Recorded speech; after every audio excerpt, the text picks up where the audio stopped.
fine, but like I was like, what's happening? Why is there an ad like blasting in the corridor? I go to check. Ah, okay. Everything's fine. All's good. Though, something very exciting arrived today. Let me to show you. I don't think I can actually lift this. I don't think I can actually lift this. Just like that. It's a bit heavy.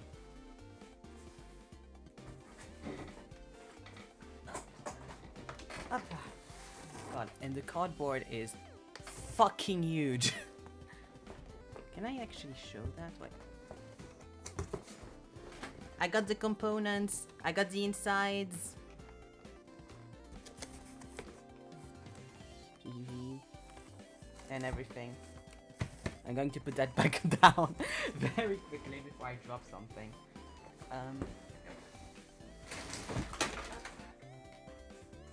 Here we go. All good, all fine, all safe.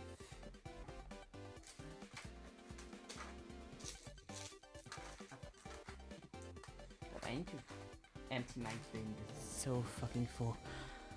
But yeah, I got all my stuff. I just need now to wait for the keyboard and the case, because the case was sent separately. Like, it's very fun and slightly stressful that I'm kind of getting a thing a day today, right now, because I'm always like worried I'm going to miss something or like be asleep or be out or something when something arrives, and I'm like, on the other day, getting shit. And it wasn't as, I was so worried the package was going to be so fucking heavy, and it is heavy, but it was like easily carryable upstairs, so very happy about that. And also, I was secondly worried because basically the box, like the front is like of course the address and everything, and the bottom of the box is like kind of a slip-in cardboard thing, you know, when like a part of the cardboard slips into another part of the cardboard, and there was tape over that, and the tape was ripped. It was like one single thing of tape. It wasn't like a big thing of tape, but it was like one thing of tape and it was ripped. And I was like, there's two options. Either someone tried to look inside, and since like a little bit of like a corner of the cardboard is also ripped, I'm like, that's a possibility. Or the box like kind of just went, you know, like this, and the friction and like the box kind of getting undone ripped itself kind of thing. That's also a possibility. Because the kind of tape they have on it is craft tape, which I know very well because you use it in painting and sometimes it just doesn't glue down. There's a possibility it didn't glue down and just, you know, ripped itself. But everything was in the box. I counted. I had 7 items, all 7 are in the box. I'll recount later, but because I'm always worried. But should be fine. Everything's in there. I checked. So yeah, should be all good. Ugh. It's just kind of fun to get everything out of the box though and be like, oh my god, I have my stuff, and then put it all back in, because until I have the case I can't do shit.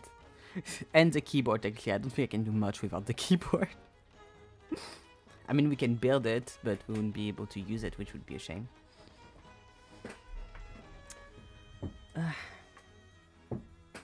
So yeah.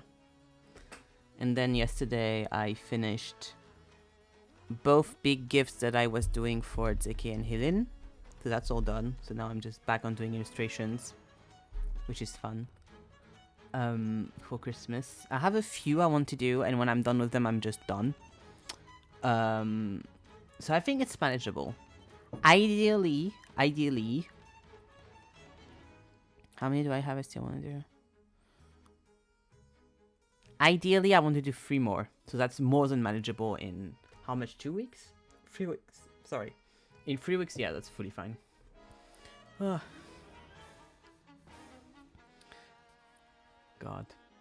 Oh my god, today is the cinema release of Merrily We Roll Along. I'll be able to watch it finally. Yeah. Let's go. I mean, I'll have to check if it's on Disney Plus and then, you know, watch it on there. But yeah, it should be. Normally it should be released today. And then next week we have Wake Up Dead Man, which I'm very excited for. Ugh. But yeah, honestly, like I thought it'd take more time, everything, to get here. Honestly, in my head, stuff were going to start arriving today. So, and I'm just waiting for 2 more stuff. So it all just depends how long they take to ship here. But, you know, when the trial starts, it actually never ends. When the trial ends, actually just starting, rather. Because I went to the groceries today, and that made me realize something. I knew my boots were a little fucked. I knew because when I went to Helen's place, I did the big mistake of wearing very thin socks on my way to the train station, and it was raining like hell, and water got into my boots. But it wasn't like, it was a thing where I was like, I don't know if it's just I'm feeling like the coldness of the earth, or if the boots are actually getting drenched inside. Because of course by the time I was at Helen's, you know, I was fine and stuff. And also, I obviously didn't take my shoes off in the train to check. But I was like, okay, they're kind of taking water in, or at least like not that great with like water anymore. And I put them on when I went to do groceries, and to my surprise, the right boot, basically the fabric lining inside, the whole bottom, so where your the heel, where my heel would be, is all ripped. So that's not great. It was like, I look inside, I see like the interior of the shoe, which is all black lining fabric, and then just a huge white spot, and I'm like, huh. So I had to kind of reline it a bit so that I could put it on. And then on the left shoe, because I was like looking, I was like, is this the only issue I'm having? Is there other issues? Also, don't mind me, I have paint on my hands. I look around and I see that like on the right one, no, on the left one, between the shoe and the sole, there's like a huge gap. Not that huge, but there's like a noticeable gap of like, if you continue to use these shoes, they're going to get separated at some point. Or like at least something's going to be fucked up. Also, I teared out the label at the back of the shoes the other day, which isn't too bad to be fair, but is one more thing. And there was like a few other things that like a few other holes and stuff that I'm like, oh. So I think it might be time to get a new pair of shoes. So I was looking at that earlier. I'm not going to buy them right now, but I think I'm going to get, what is that called again?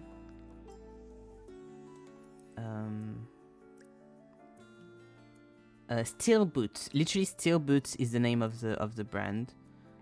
Cause like I saw people talk about like Doc Martens, Stolliver and shit, and then someone was like, don't buy either. Buy Steel Boots or buy and the other one I forgot the name of, but the other one is a British brand, so that's why I didn't.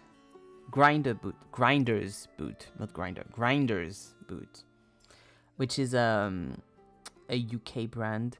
So I was like, I'm not dealing with shipping from the UK, and Steel Shoes is from Poland. At least they're made in Poland, so it shouldn't be an issue because it's EU and shit. So I might get, and they're reasonably priced.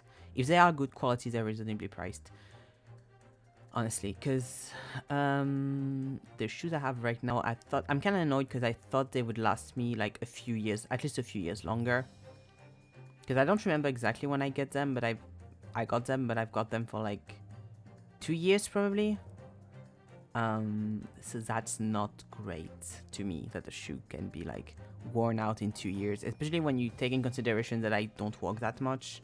I mean, I wish I walked more, but I don't go out nearly as much as I used to. And when I was a teenager, I would get Doc Martens, which now are shit quality, so I'm not getting Doc Martens anymore, and also twice the price for a shit shoe. But I used to get Doc Martens, and then I would like wear them all day, every day for like 5-10 years. More like 5. Calm down. 5 years, and then it'd be fine, and I'd change them because I would need to change them. The last like good pair of Doc Martens I had were a pair I had that a friend gave me. They were quite cool. They were like white. They were kind of plastic, but they were white fake marbles shoes. I'm so not that I don't have a single picture of those shoes because now they're gone. They're like destroyed and stuff. So I haven't had them in years. But I just remembered I had those because I had like red purplish ones with like skulls and like kind of gothic motifs and patterns on them, and I had those for when I was in middle school to like a few years in high school. Hi Helene! A few years in high school. Wicked! You did get here before it's okay.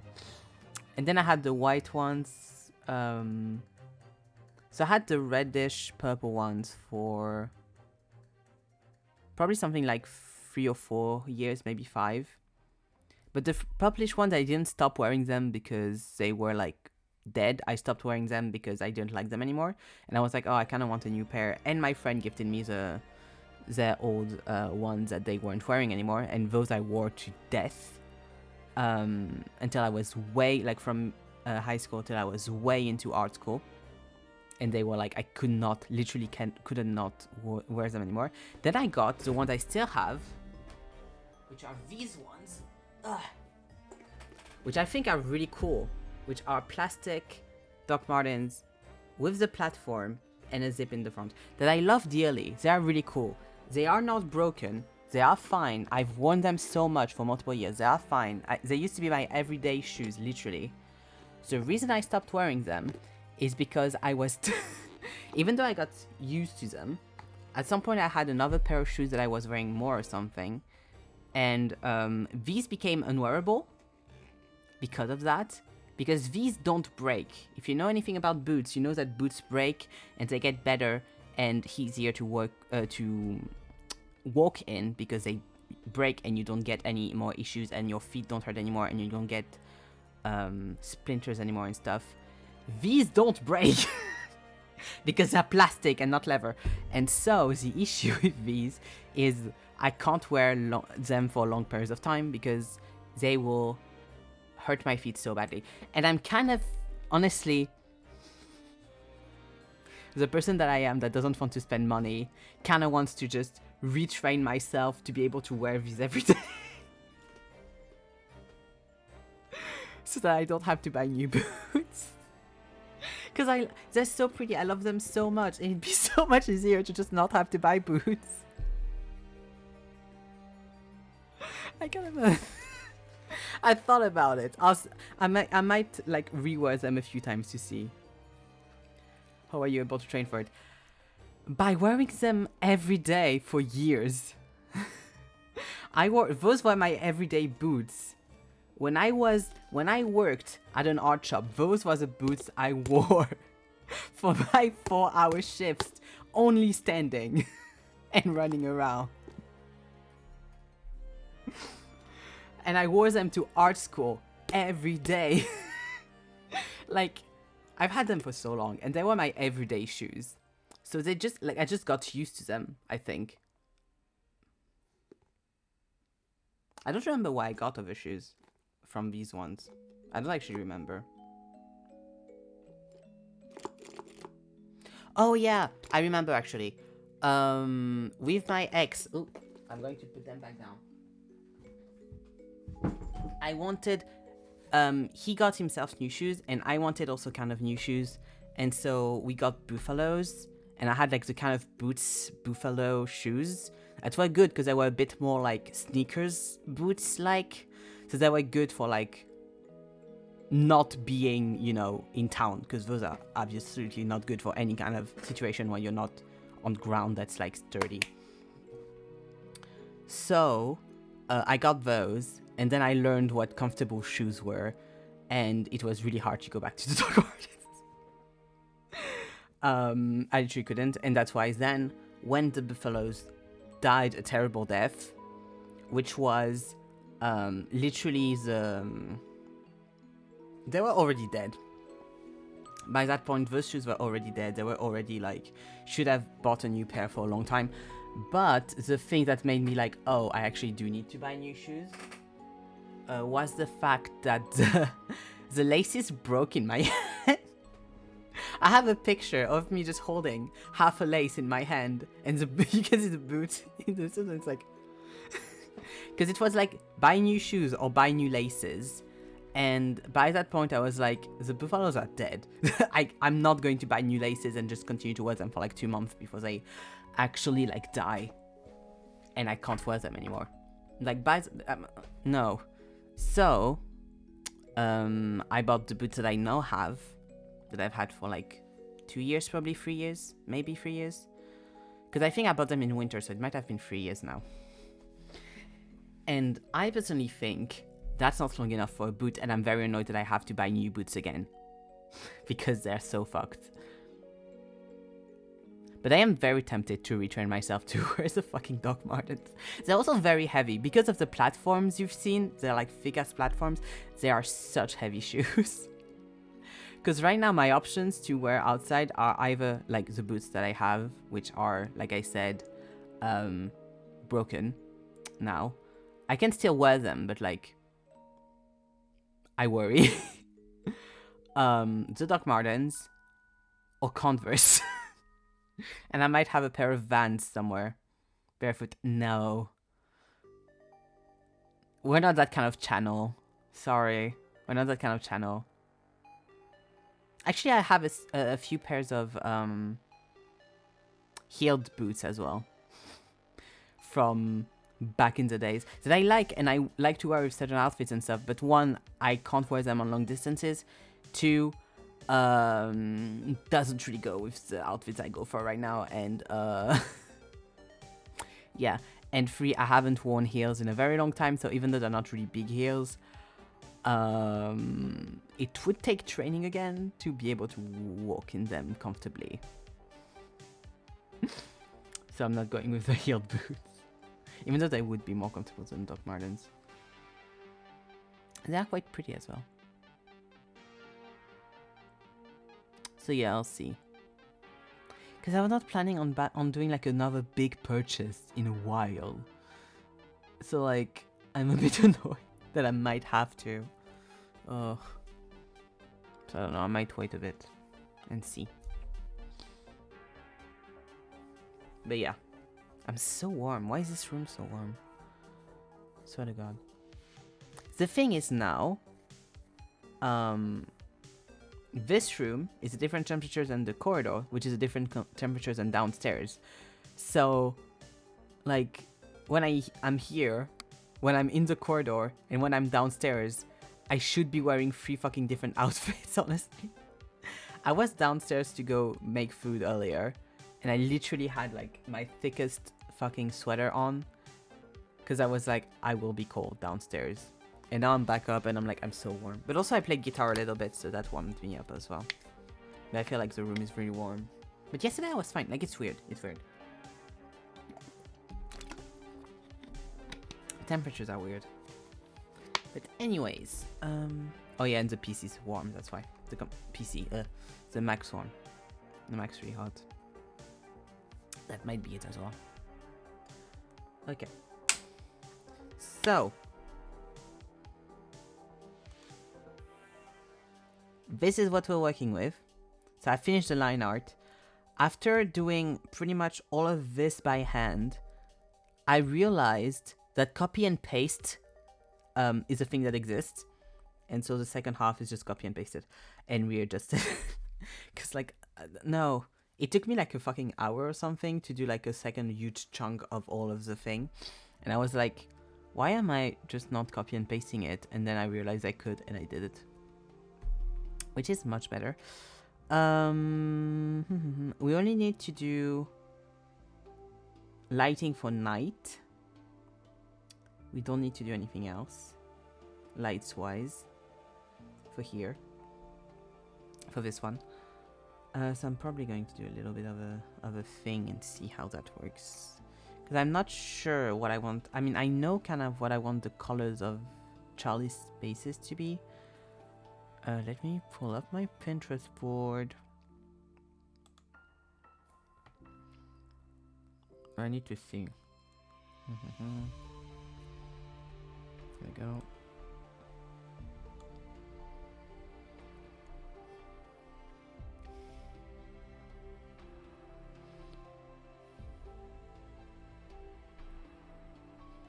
Oh my god, Gaara from Naruto doing snowboard. That's so cute. And Aerith. This is so... I have 3 pins. It's David Cornsford as Clark Kent, Gaara from Naruto, and then Aerith's back. And then Superman is underneath with Batman, like a Superbat fan art. And underneath there's a hawk. Has Helen hacked my Pinterest? Did Helen come and hack my Pinterest? To be fair, there's a lot of like also just me stuff in the middle. Did Helen go choo choo choo choo choo? This is very funny.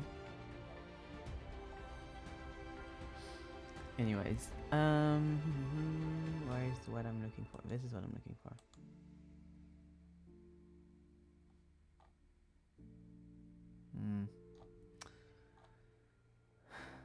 Oh, I gotta find a way to let go. Oh god, I gotta get out of the echo. Up, where are you? And I'm so sorry, Charlie. God. The issue with the Charlie board is like the last pin, or the first pin no, that's the last pin, because the first pin would have been this. Yes, that makes a lot more sense. The last pin I have is something that's very Charlie in my head, but also a picture of a mostly naked woman just wearing a bikini. And so every time I go to the board for Charlie for inspo, for like colors and everything, I'm just like, hello, boobs. And I'm always like, why is this the first picture? Oh yeah, that's right, because I haven't pinned anything since. I should pin a few stuff so that's not the first picture anymore. Like, I have nothing against boobs, but also, I don't need to be seeing them that often. Okay.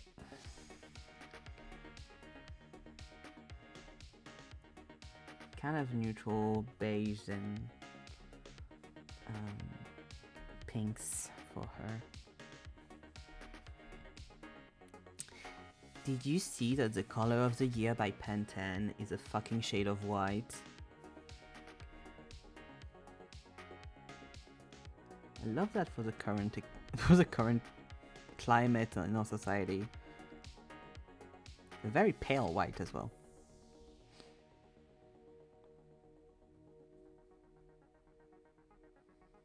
And it's never been a shade of white before as well.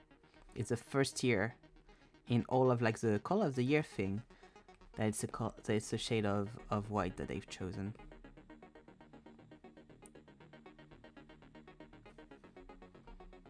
I should probably do that on another layer, actually. Up.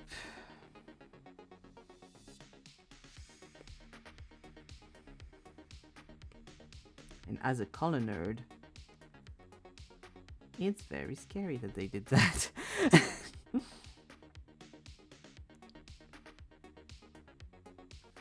I feel like it's been... I don't actually remember the colors of the years of the other years. But I feel like it's been pastels for a few years though, hasn't it? They were gearing up to put white. And a few people were really surprised as well, except for like the political implications of using white, but because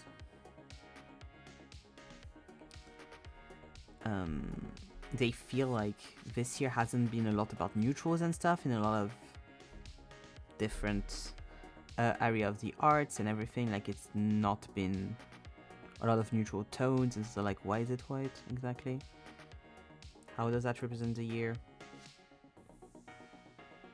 We are questioning your integrity, Pantone.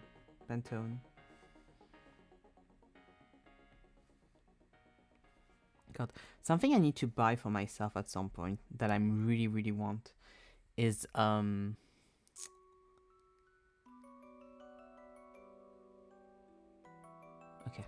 is what's it called?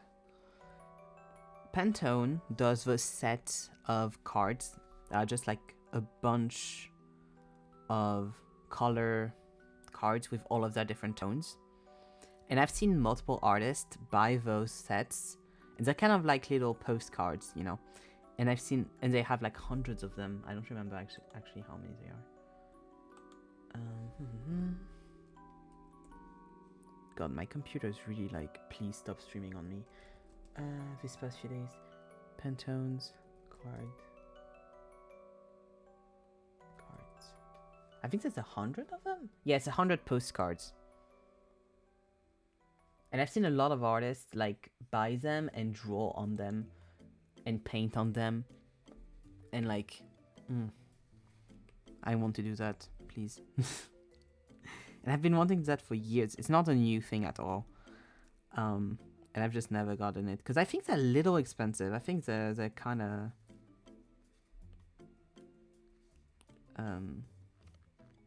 you know, overpricing for bits of cardboard with shades on them.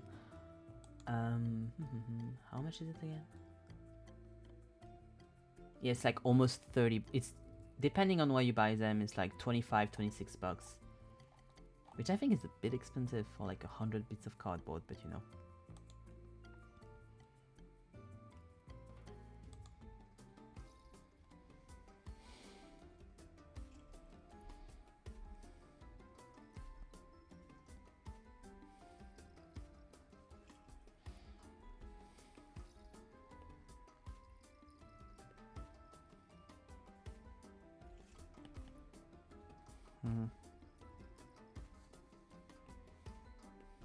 But yeah, I'll have to get them at some point.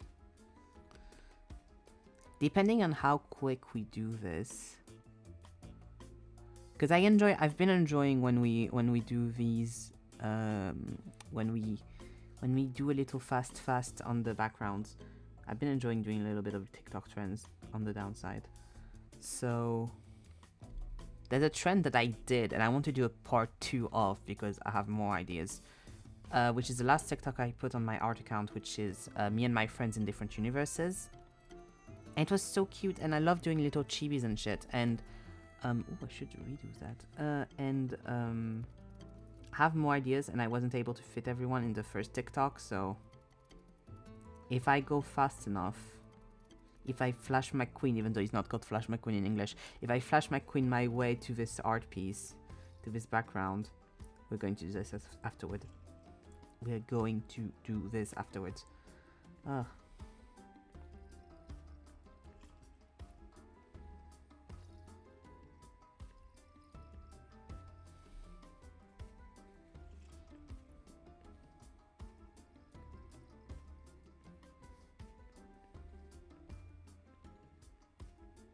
Also, I think I on a very different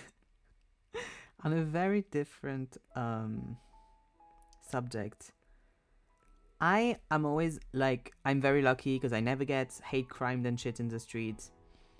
But sometimes I also think to myself, you're wearing headphones with very loud music 24/7. Maybe sometimes you get hate crimed and you don't realize it. And I wonder if that happened today. Because there was a guy, this kind of old man, which I don't know if he was just being a bit like wild and shit, or if he was like, and doing that to a bunch of people, or if he was just doing that at me. And I have no idea what he said to me because I had my headphones with my music. He just scared me a little bit. Harmful, but harmless, not harmful, harmless. But you know, I got a little bit spooked. I went to go to groceries today, and this guy was like on my way to and from, and like he spooked me a little bit because on my way to the store, I thought he did that to someone behind me, maybe. I wasn't sure because I don't know him, and he just like mimed throwing something at me. And that was like harmless, you know, it's just whatever. And then he moved out the way, he went to the other side of the street, whatever. And then he also like kind of screamed stuff, but I don't know if he screamed stuff at me or just in general. So I don't know what the deal was. And then on my way back, he was basically, he was like in an entryway, so like you couldn't see him except if you were like in front of the entryway. Because you know how like sometimes buildings, like you have just the walls of all the shops and then one little entrance like this inside. He was kind of inside, like in front of the door. And I just see shoes on the ground, and then like when I pass in front, I hear him like screaming at me, and I'm just like, oh. And then just guys like laughing around, like grown men laughing when they hear the scream. So I don't know what he screamed. I don't know if he screamed anything that's even like this, like understandable, to be honest. He might have been drunk, but yeah. That happened. But he didn't move, he didn't like do anything else, he just like, you know, screamed at me, and then I passed and I was like, okay, and I went home. But I no idea if that was specifically against me or just against the world in general, and he was doing that to everyone, but you know, that happened today. And I just realized now, I'm like, maybe it was a hate crime and I didn't realize it because I had my headphones and I was listening to Damiano David and just vibing and being happy that I had snacks to eat when I was back home. So yeah, because sometimes I'm like, maybe I got like sneakily hate crime, like someone did a comment or something and I just didn't hear it because, you know, I have my headphones. Because one thing that I say often and that I stand by is that I was never bullied. I don't believe I was ever bullied in my entire school life, which I'm very thankful for. I'm very lucky because I had all of the ticks to get bullied, but I didn't. And there's one of my friends from middle school. When we were in high school, something had happened basically, and people from our middle school had like contacted us about something, whatever. It was like a kind of a complicated topic. I'm not going to go through with it, but yeah, there was a whole thing, a bit of a drama, whatever situation. And basically, the whole situation boils out a little bit to them being like, you're bullying us, to me and my friends, and us kind of being like, no, we're not, to them. It was all via message. I wasn't even that involved in the situation that happened. It was a bit of a complicated thing. It was like one person that did a thing, and then they just contacted pretty much everyone around them, and I was like, I don't even know the person that well, like, don't DM or anything. I don't know why I'm being contacted about this, but okay. And I had talked about the situation to my friend that was also kind of in the midst of it. And her comment at the time on it was, they dare kind of talk to us about this, like we're bullying them, whatever, when they bullied us in middle school. And I kind of paused and I was like, they didn't bully me. I wasn't being bullied. What happened? What is this? So I don't know if she meant, because she had been in school for longer than me with them. Like she had done her primary school with them. I hadn't. I did 3 years of middle school. I didn't even do the entire middle school. So I don't know if like this was more of a like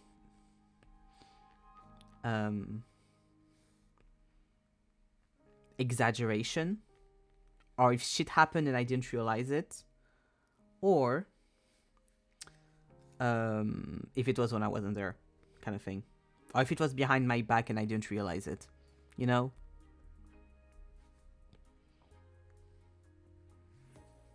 Kind of feel like very naive sometimes about stuff, honestly. I should re-ask at some point that friend, being like, hey, what did you mean by that, by the way? Because I don't. But I don't know if she'd remember.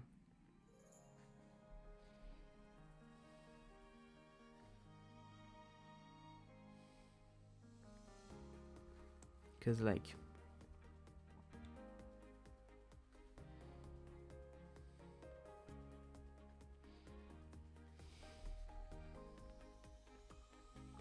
I still to this day have sometimes a little bit of a hard time to bring stuff up, to not like upset people, because this was a weird situation where everyone was a bit upset, whatever. But now I'm better about it. But at the time I was like very bad. I was just like agreeing with everything, I'm pretty sure. So it's kind of weird how different I feel like I see myself in those years versus how I was to other people. Especially when I talk about it with like Helen and shit, because like in my head I was very like, lay your head down. I mean, I was extravagant, red hair color, all that bullshit, but I was kind of like, just lay your head down, don't be too loud, let it go from Frozen energy.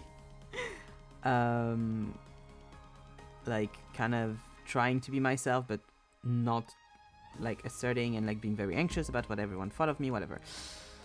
I still kind of am in a way, but you know. And then when I hear Helen talk about how I was in those years, I'm like, I was loud as fuck. I was very like, whatever.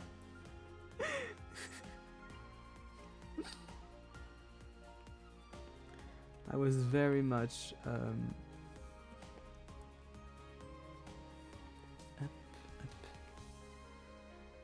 not just passing by, whatever. I was making it everyone's problem.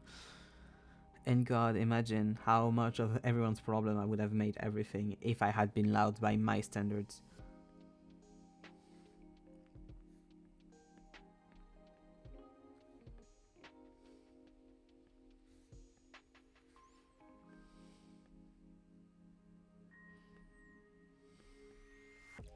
On one hand, I was like, in my head, I'm like, oh yeah, I know the stuff that like upset me and I didn't talk about them, whatever, blah, blah, blah, blah, blah. On the other hand, I was also so, and I do remember this, I was so annoying towards a group of cishet boys that I knew about using the F slur that was very normalized at the time. Like everyone was fucking using it. I was so like annoying to them about using it that when they used it, they didn't stop using it, but they looked at me and they were like, sorry. When the sir was, I was there, they were like, okay, sorry, we shouldn't have said that.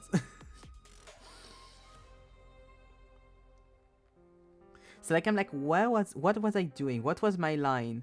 Was my anxiety just like in a fucking hula hoops and like depending on the day? What? Who was I?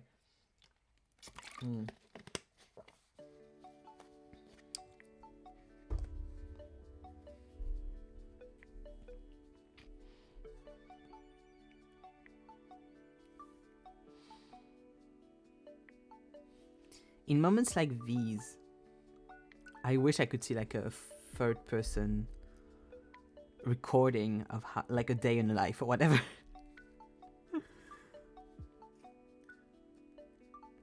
To see what I was like, what I was like.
Okay.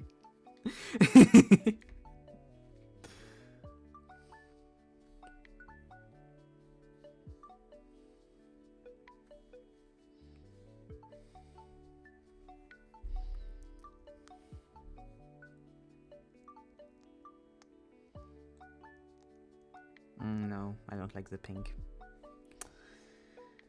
because okay, I have an image on the side that's like very harmonious with like a bunch of very light orangey brown, some beige, some whites, and some like powdery pinks, and I'm like, this is exactly the vibe I want, and I have to like really curate it and be like, okay, how much orange, how much pink, how much everything. This is very the energy I want. Oh, I'll do the couch, the cushion maybe pink though. Yeah, that's what they did in their thing. Like most of the, like the walls are white, the ceiling is white. Most of the furniture are white, are beige or brown.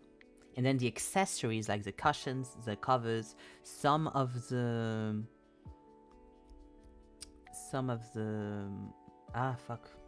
carpets. Some of the carpets are pink. There's like little touches of pink. I'm learning. God, this isn't the shade I want. It's too close to the... I want it to be a different shade than the wood, but I want it to be like close. But this looks like exactly the wood. I want it to be like a bit more orange. Like this. Perfect. Okay. Up.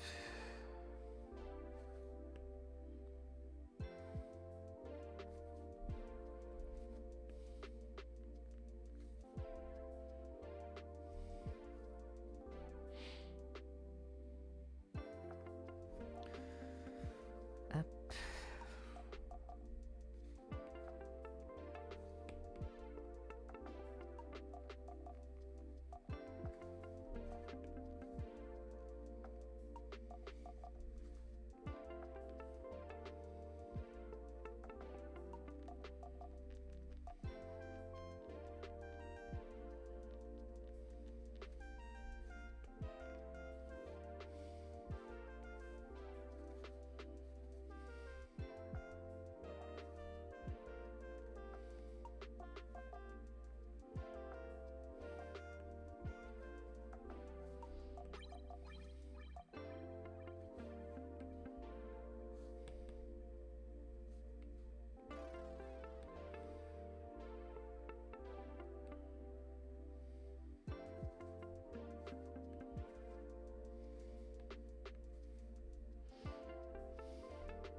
Good exercise, so it's forcing me to draw like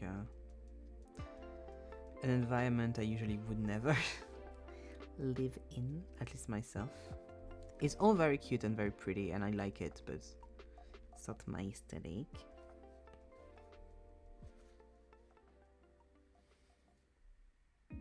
Oh, that's the thing I missed.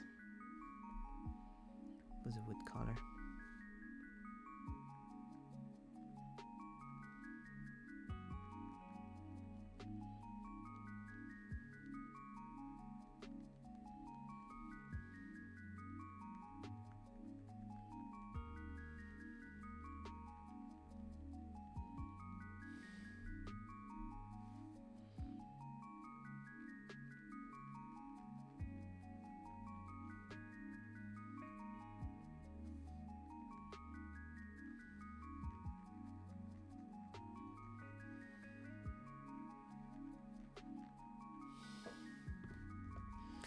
To write that down. Oh, I'll forget.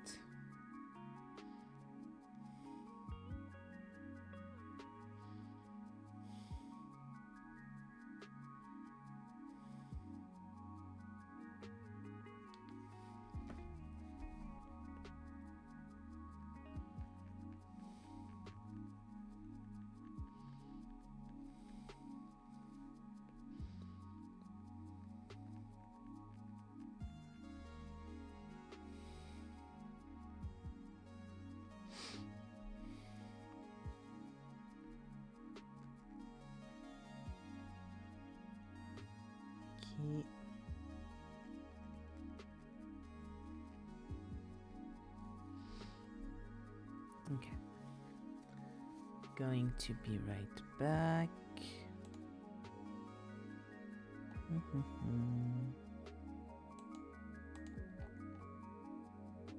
Be right back.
you know, it's always been 1 hour. It's only been 1 hour, and like, I haven't gotten that much work done. But should I just do my free pulls? Project the guy right now. I think might as well, no? I can just do them now.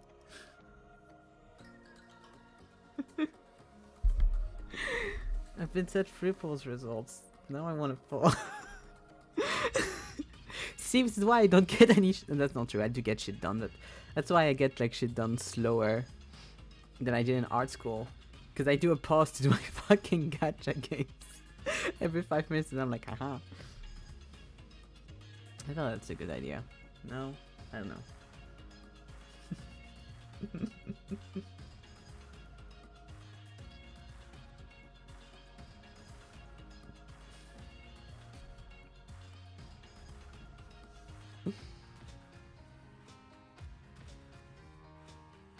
Can't send me like gacha pull results and not expect me to pull as well.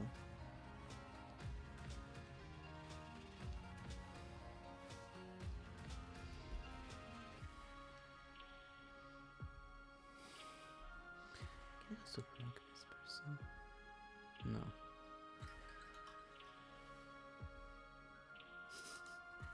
Okay, let's go.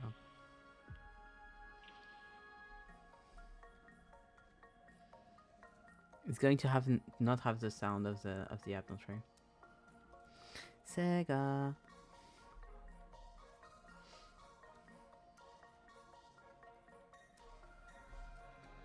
Also, I forgot to change the category of stream, so I should do that after we're done with the polls.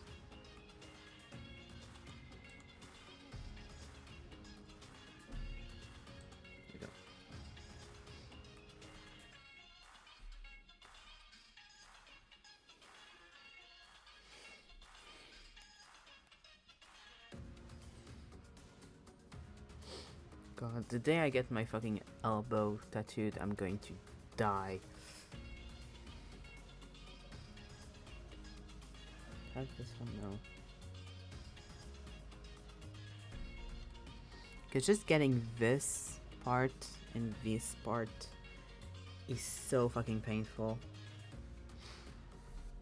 No, we'll be fine.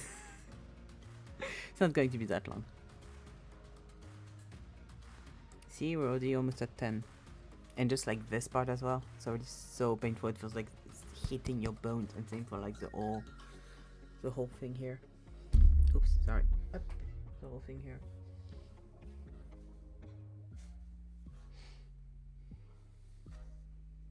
I don't know if I'll what you can get though. Because I don't have that much space on the elbow itself. And obviously, I'm not going to get something like a fucking spider web. Because I didn't go to prison. This one I feel there's enough space, of sure. I mean, there's going to be something here that's already planned, but... It's like, same with my hands. Like, I want hand tattoos so bad.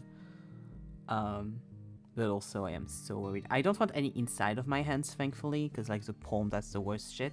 But like the outside, I'm going to die. But usually it's also very like not that long to do because they're going to be like simple designs, so it helps. Like if it's a lot of pain, but if it's like for 10 minutes, that's fine.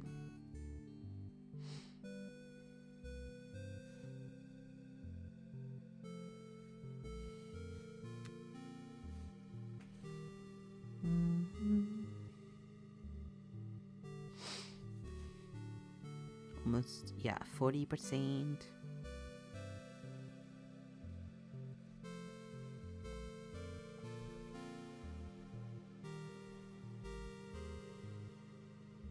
Babies. I mean, all 4 are babies, but specifically babies.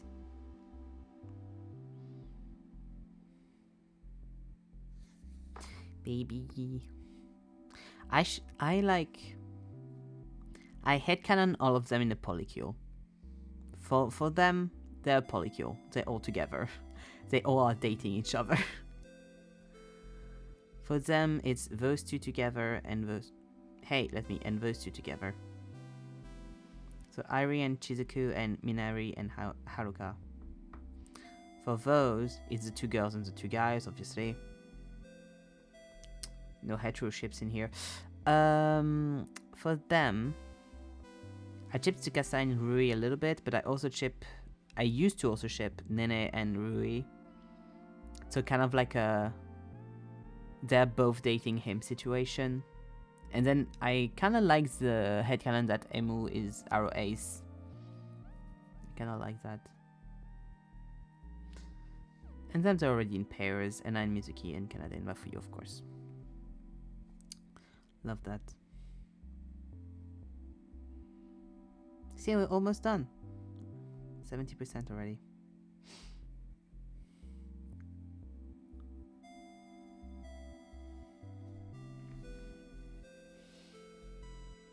They really fucked over Momo Jump with the new outfits. The Momo Jump's new outfits are so ugly. Honestly. For Vivid Bat Squad, all of them except for Anne's outfits, I'm like, okay, they are quite nice. They work. They are upgrades from the other outfits. They're quite cute. Except for Anne's. It's a bit too simple. I don't really like it. I'm so happy Tsukasa's outfit is better. Because, like, Tsukasa's OG outfit is horrible. I prefer Nene's old outfit. I prefer Emu's new outfit. Emu's old outfit is horrible as well. And Rui's new outfit is also better. The old one I liked, but it's also, like, something. N25 I kind of have... I'm like, I like and I don't like in parts. Some of them I'm like, I prefer the old ones. And some of them are like, I like the new ones. Like, I don't think Kanade should be wearing a dress. I think Kanade deserves, like, sweatpants and everything.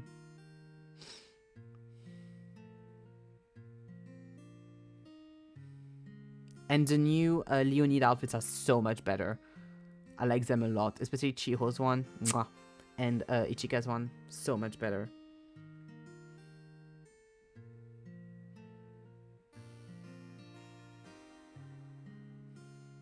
Here we go.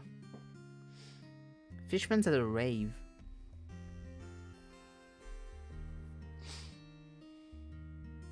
Get there in a second. Thank you. Here we go.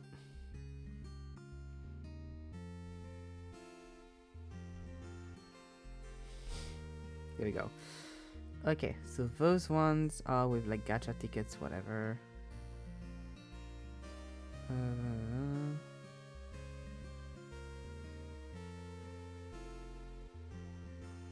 Oh, but it's the one where you pull. Wait, what?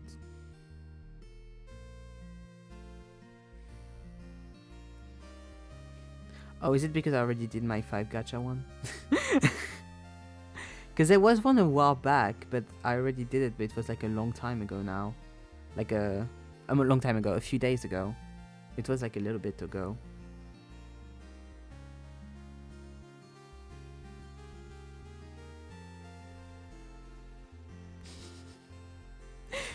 Am I not allowed to have the free stuff? Can I not have the free stuff? I can't even do like a 1 pull. I have 200. Please? This fucking scam. I have almost 200 pulls. I only saw it today, fully baited. I'm so sorry. It's so good. It's okay.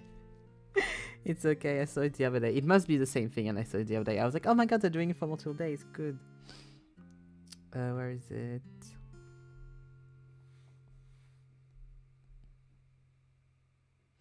Yeah, I got this one. Wait, acquired. Yeah, when acquired. Yeah.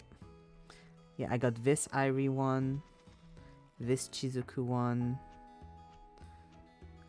This one from Saki, which gives you like the kimono outfit. This one from Nene that I really like because she has a snake in the evolved version, which is really cute. This one from Miku. This one from Acto. This one, I mean, no, this one is the event one, so I didn't get it from that. open, because I don't think I showed you the 4 stars I got. From the 4 stars that I did get. Here we go, from that poll. I also got this one from Mizuki. I got this one, which is the Tsukasa Puppy Boy one, which I have. Which I got baited to get.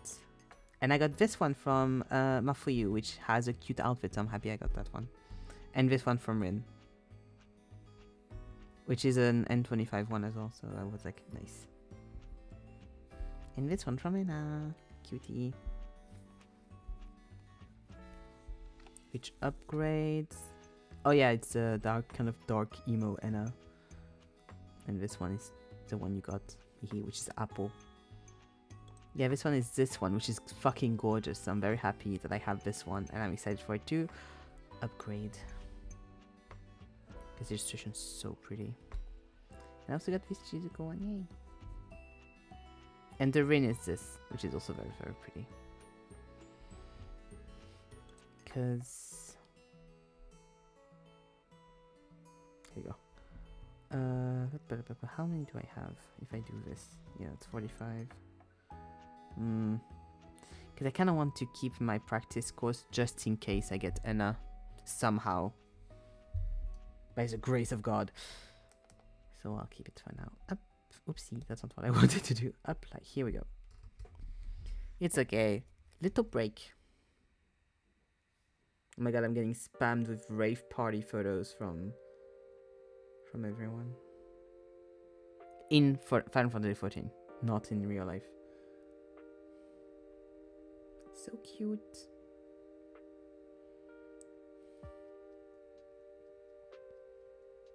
Pinning this.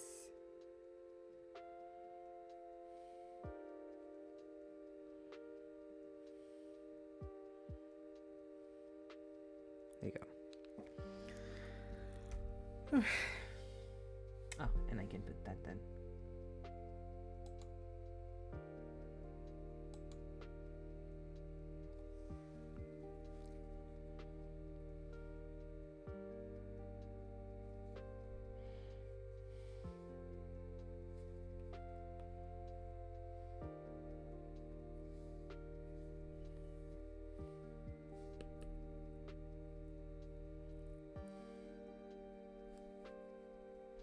I was like, it is like a bit very generous of them to do like 5 free pulls multiple times back to back. I was like, that's a lot of free pulls.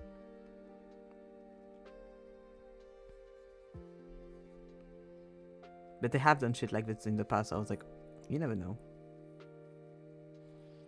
Were you going to pull for something else and you just saw it as you went?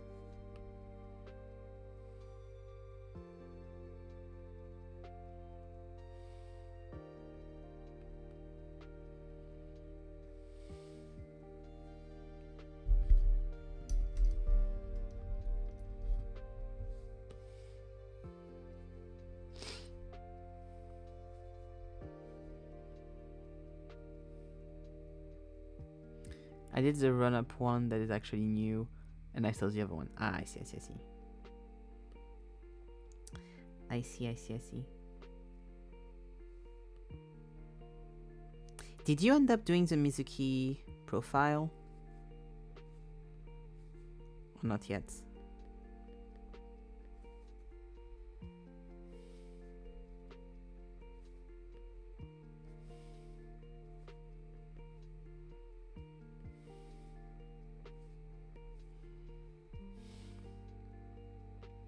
Yeah, but I don't know if I'm fully happy with it. Oh, not enough cards or or you just don't like the layout. Yeah.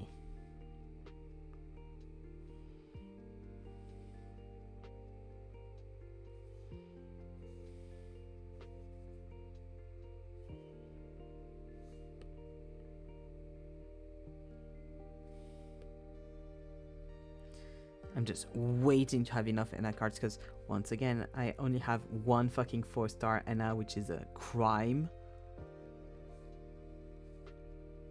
How did I get here? Help.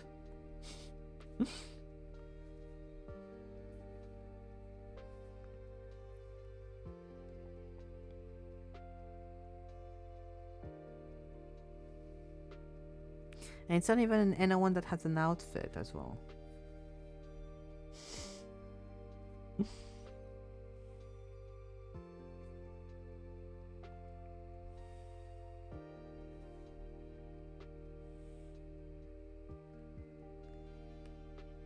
God, I was so confident going into the Pretty Sick Eye poll, and I got vastly humbled. I got too used to lads pulling, where I get kind of whatever I want. I mean, I don't. I can also get very much humbled by the lads pulling. Has happened multiple times and will happen again. Might happen again soon, actually. But the gacha system is a lot more forgiving. I didn't get scammed 100%. If I had Mako, I would have gotten scammed. If I had gotten only Mako's card, I would have gotten scammed 100%. I got Mizuki, which isn't a scam.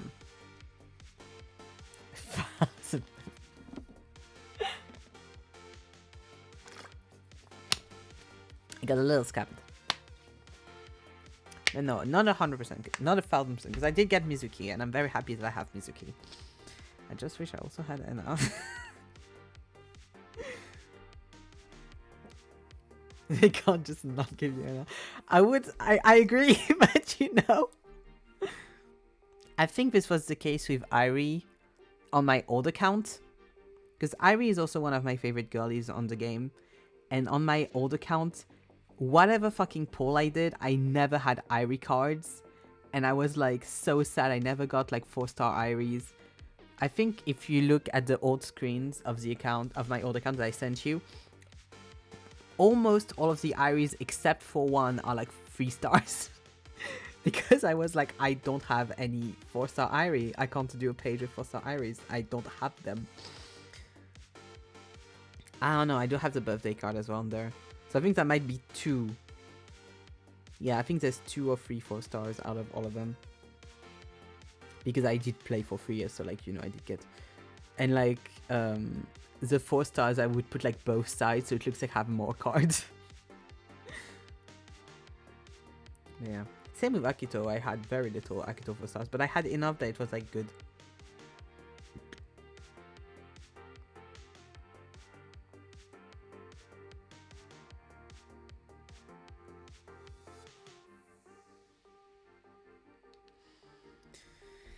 Me. The important thing is you got Mizuki and Enna, both. So that's good at least. You know? But yeah, no. I would have routed and actually be angry if I had gotten only Mako. I was so worried I would only get Mako. Because I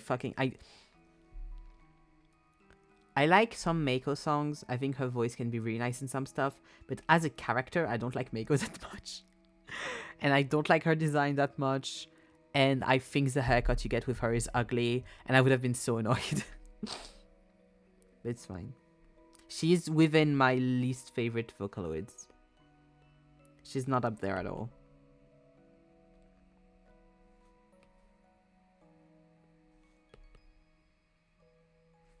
Actually, maybe just take that.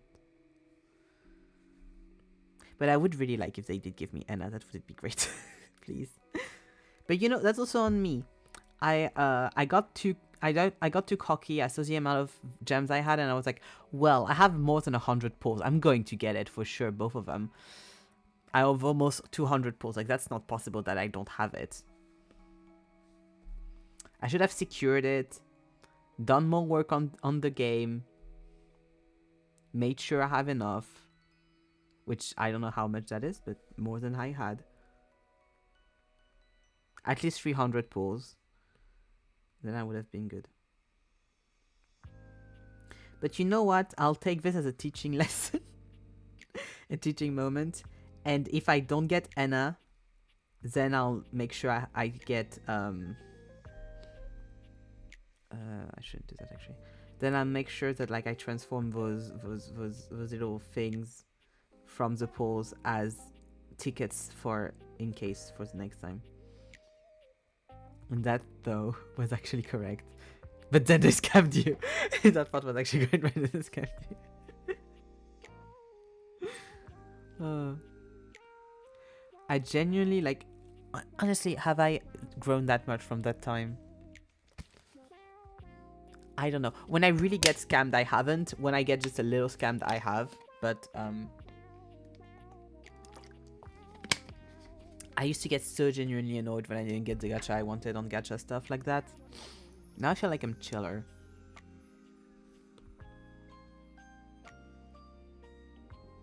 But maybe that's just me coping. I don't think it's that I'm that much chiller. I think because I got the Mizuki, I'm like, okay, I did get something at least. But like, there's still times when I get very salty about gacha. I'm annoyed for you instead. That might actually help, to be fair.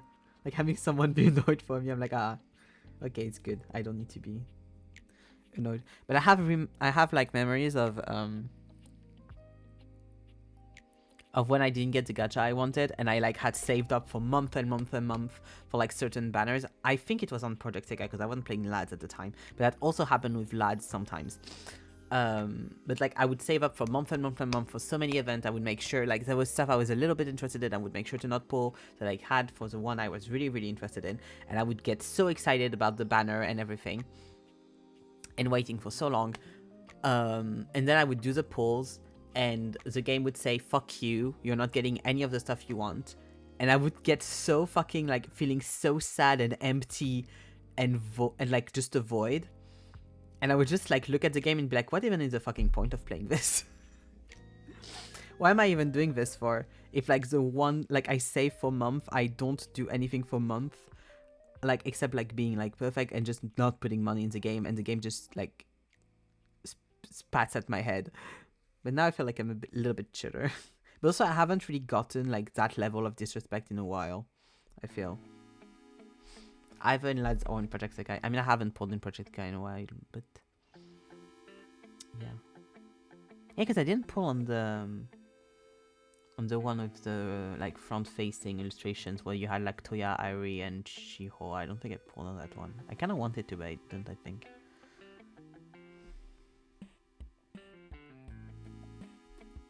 Growth.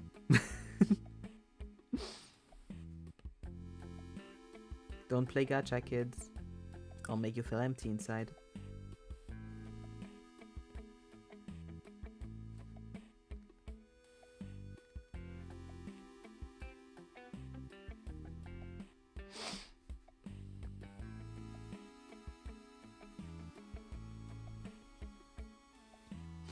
That's why if I end up buying, because I'm honestly, parts of me really wants to buy Blueprints and play it once I have my PC. Parts of me doesn't want to, even though I love the game, because of my RNG and because of how bad I am luck-wise. So I'm like, if I get Blueprints, I probably won't play it on stream. But I'm like, do I want to pay for a game where I'm going to play and then get annoyed at how unlucky I'm getting? And it's like such a huge part of the game. Like I'm still like on the fence about that, honestly.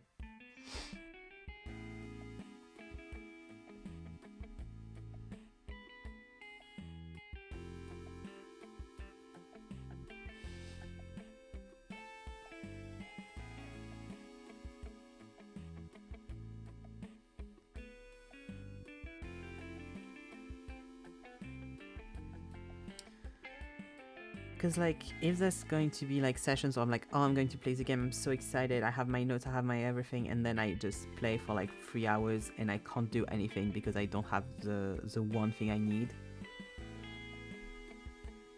that's not going to be a very nice relaxing gaming session, is it? I feel like Blueprints is fine. You just go again and hope for better RNG. Yeah, it's not the same thing because you can like restart as many times as you want. But as someone who has played Balatro for a while, especially on stream and shit, I can tell you, enough games where you don't have luck will piss you off. And I feel like with Balatro, it was kind of that thing where like I would play a bunch and hope for better RNG, and I never really got that much done because every time I'd have like just shit luck. and then I'd get one game where I have like a normal amount of luck, or like good luck, and I'd get through the thing so easily, and I wouldn't be able to even be happy that I got through the boss, because I'd be like, why did I spend, like, clearly I'm not the issue here. I know how to play the game. Like, I'm not perfect at it, but I know how to play the game, and I just can't go farther because the game refuses to give me good RNG. You know? I mean, I know it's very different. I know it's not really comparable, but why are you shushing yourself? But I don't want this to happen to a game like Blueprints. I don't want to get annoyed at Blueprints, if that makes sense. Like, I want to continue to enjoy the game for what it is. Because I used to really, really love Balatro, and now I'm very neutral towards Balatro, / a little annoyed towards Balatro as like a general sentiment. Even though it's a great game. Just because of that. And so I'm like, do I want to make that happen with Blueprints? I don't know. I don't know. I got also, like, we got our YouTube rewinds as well as, like, YouTube recaps rather, because rewind was the video shit, as well as the Twitch ones. And I got mine the other day, and that was very funny to me because they say like which games you've watched the most of. And the number one game on my thing is Blueprints. Because of the, like, here we go. Maybe gonna be the one that... Here we go, Blueprints. Then Ace Attorney Investigations 2. Then Contraband Police. Then Disco Elysium, and then Star Citizen. And Blueprints is mainly... And there's, like, also a list of, like, the creators you've watched, the channels you've watched the most this year. And there's one channel I looked at, I was like, why is it so high? I don't understand why that channel is so high. Because it's a duo of French streamers and YouTubers. And I watch their stuff, they're like VODs of the both of them sometimes. But I don't watch them that much. I was like, that's weird, it's like second place, that's really high compared to... compared to the 3 other channels that I feel like I watch more of. The reason why is because one of those 2 guys, and it's on the same channels that the VODs are, and that's why, as like their compiled ones, did the 20 hours videos of 24-hour videos of Blueprints that I watched for a while. And so I watched like days worth of content in one go on that fucking channel because of it. So yeah.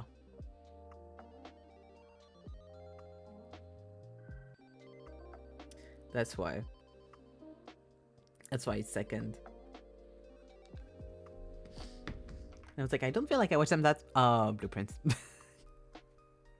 Like, I really had that and was like, oh yeah, it's Blueprints. Like, 2 days later, I was like, it's because it's Blueprints. God. And yeah, it's top 1 game, of course. I'm honestly, like, surprised. Because Contraband Police, I know I rewatched some of the VODs. But Ace Attorney Investigations, I would have watched most of it on Twitch. That's the thing, is like, most of the things I watch on YouTube is long-form content. And a lot of it is just, oh, I couldn't watch it on... Or maybe I missed some of the VODs and I wasn't, like, I didn't have time to catch them before they got, like, yeeted on Twitch, and so I watched them on YouTube, maybe. Maybe, I don't actually remember that much. If I'm watching a VOD on YouTube, it's usually because that person's channel doesn't have free VODs. Or I was busy that month and I couldn't watch it before it got deleted by Twitch. Which happens sometimes.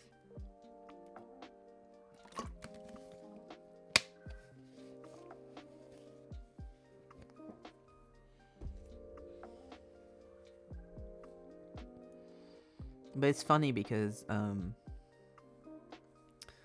Antoine, for example, was like, oh yes, there's a lot of channels that like do like short form content that are like on my top channels, even though I don't really watch them that much. And I don't, like, I watch a lot of YouTube shorts, mostly by the same people that I watch TikToks from. Sometimes I rewatch stuff I've already seen on TikTok, most of the time actually. Sometimes I just like see the ones that have like slipped through my TikTok algorithm that were like a little bit older.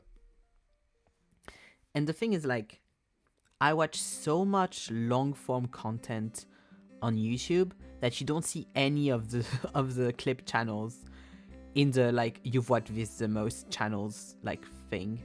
None of them, because all that I watch on YouTube is videos that are at least an hour long. If not more. Sometimes more.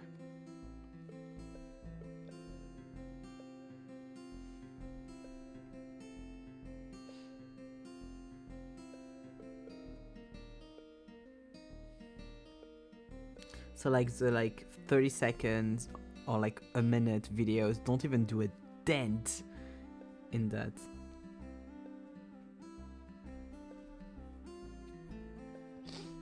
And I'm realizing like how categorized a lot of my like content is. Like all that I watch on Twitch is French content. All that I watch on YouTube is French content now. It used to be purely in English, which is wild. 14-year-old me would not understand what the fuck is happening on my YouTube right now. Pretty much all of my TikTok is English, except for a few exceptions, but most of it is English. And then Instagram, Twitter, all English. Pretty much. With like a few exceptions saying. It's kind of funny how that like... It's like short form content is in English, long form content is in French. And I think one of the reasons for that is I have a really hard time. I know it's not all the same and there are exceptions obviously, but I have quite a hard time with like American long form content.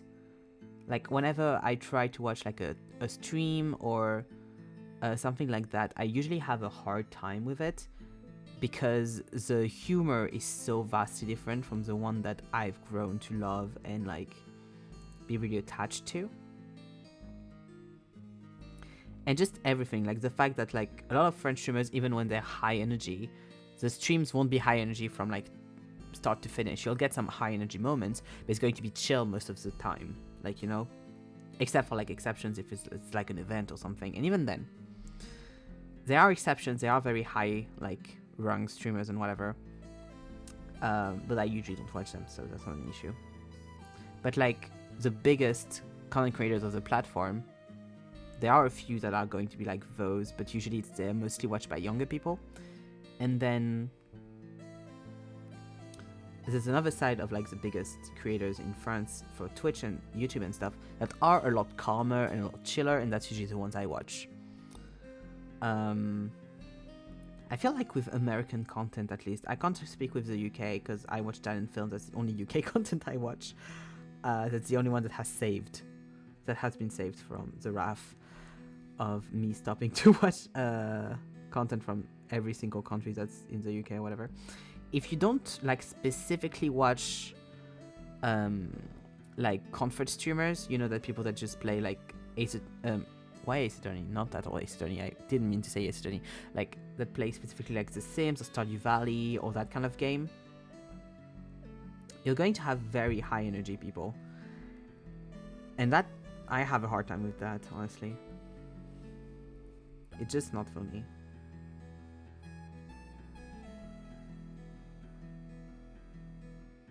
Like there's not really a sweet spot between people that like almost don't speak at all on stream, which I know I'm part of sometimes, you know, because when you do art sometimes you gotta focus. So I am aware I'm kind of part of that demographic. But yeah, or people that are going to be like hyper, or like then people that only play Stardew Valley. Like obviously there's going to be like niche little streamers, but they're like hard to find, and I have my little comfort rooms already, so yeah. It's hard for me to find like English speaking streamers that I really like connect with and stuff. Honestly. And the few ones that I really like, they never fucking stream, so what do I do with that?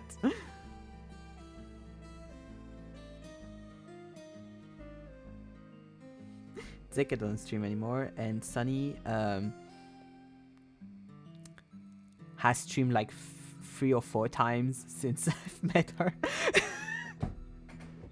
And hasn't streamed in a long while because obviously she's very busy with their business and everything. So honestly, like, more than valid. But yeah, that's too much pink. I do like it though, but I need to change that pink then.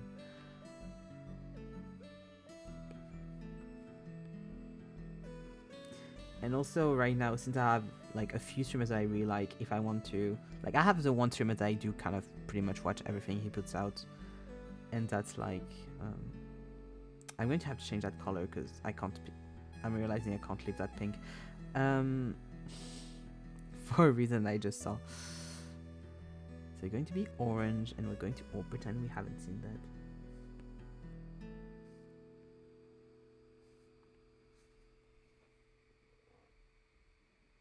And I feel like the other part I also need to make sure it's not pink, honestly.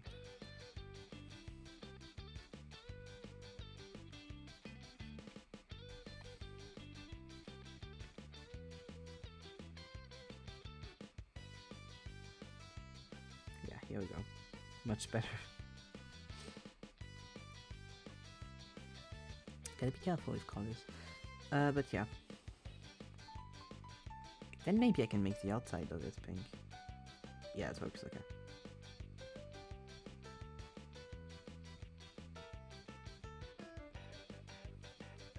But yeah, whenever I see clips of like really big US streamers, it's... even when they're a little bit calmer, I usually have a really hard time. Usually I'm like, oh, okay. And the few ones that I found that I was like, oh, I'm kind of vibing with you, then I go on the actual stream that are not just like TikTok clips and I don't vibe anymore. It's either way too hyper because like the TikTok clips were funny, but then for a full stream that's too much for me. Or then this starts to be like, oh, your politics don't align. Fuck. There was this one VTuber I still get the clips of. But that was really sweet, really cute, whatever. And I was like, oh, I could actually watch your streams. You seem very fun. And then I see one clip that's like very like pro-army, and I'm like, oh no. And that's like, oh yeah, I come from an army family. I went to the army and shit. And I'm like, oh no. No. You were so nice. No.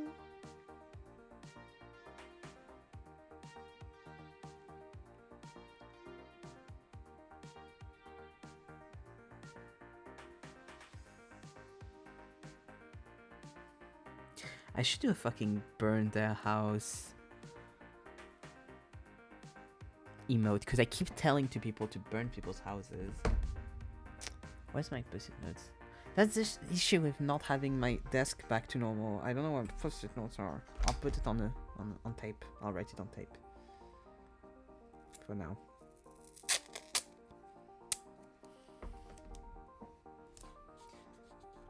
I've had very valid reasons to be annoyed at very annoying people recently. That I'm not directly in contact with any of them, but they are all in direct contact with friends of mine. Up. Burn.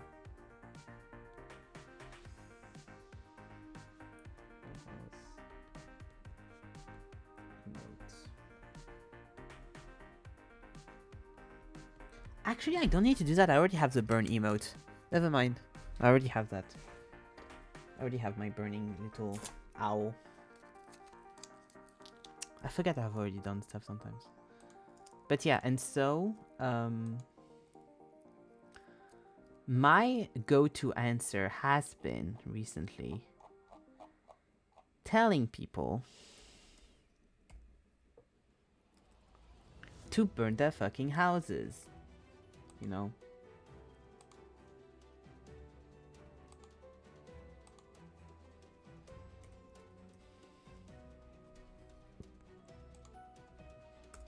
There we go.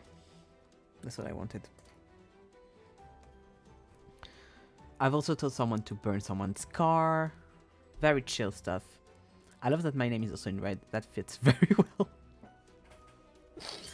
But yeah, right now that's my go-to like impulse stuff to say, and I feel like that works.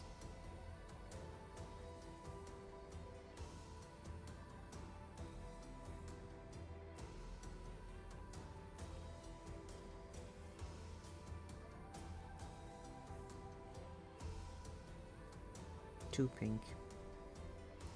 On Wednesday we were pink.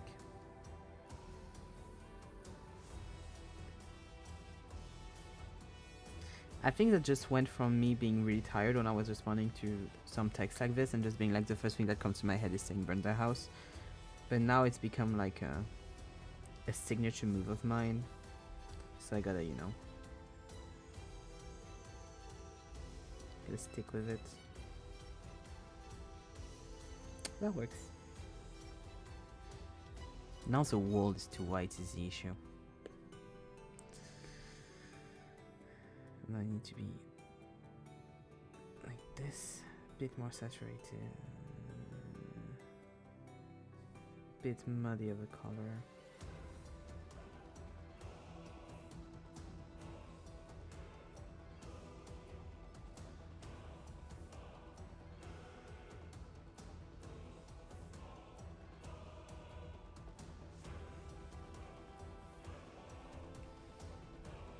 Better.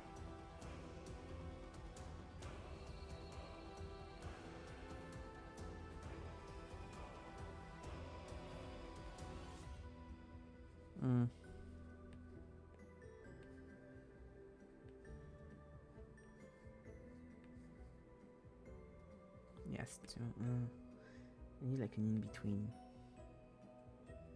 I need that, but like it's just a tiny bit lighter.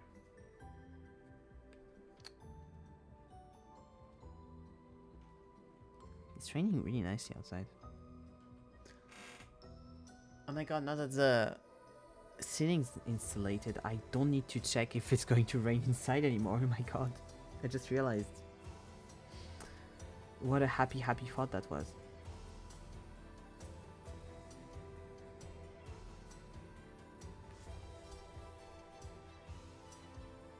Isn't that wonderful?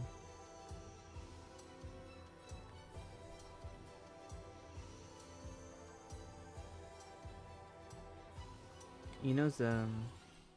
I don't know if it comes from a Vine or TikTok, I actually don't know.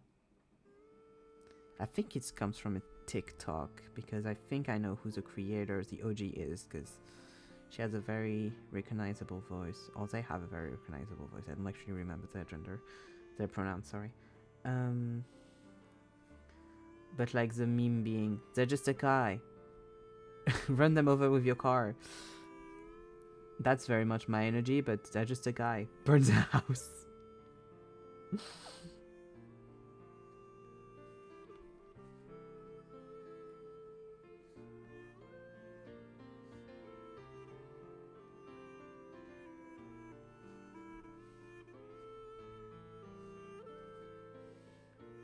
Like, it's got to a point where I just saw text from hidden being like Evan said, burn their house. So now it's becoming a signature move, I think.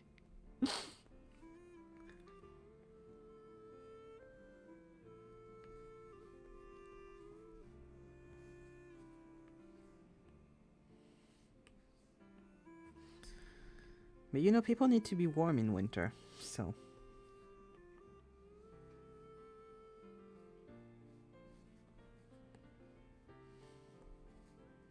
Gotta find the warmth however you can.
god, we're going to go karaokeing in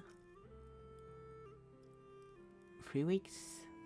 In less than 3 weeks, so it's going to be start of the week, so I'm so fucking excited.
You know the wildest thing about all this? What I'm doing right now? Is I am considering, genuinely considering, if I should one by one do a little shadow and a little highlight on each of these beads.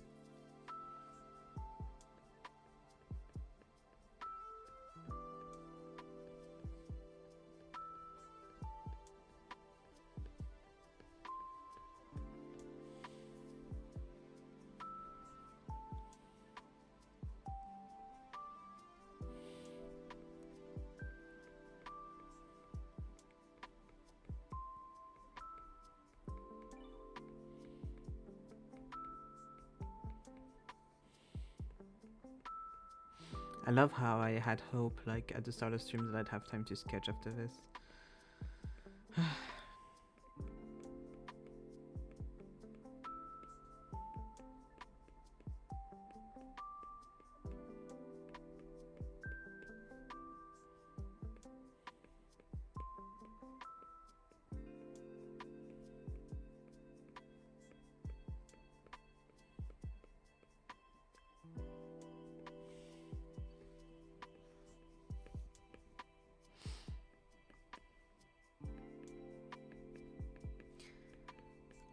When I have a PC, I will not be streaming Final Fantasy XIV. That will be a game that I will keep to myself. But I think sometimes it would be fun to do. So there might be weeks where, like, I'm hyper into the game and I'm like, you know what? Let's do it with a 14 stream. You have no context for what has happened before, no context for what will happen after. But you will have the stream.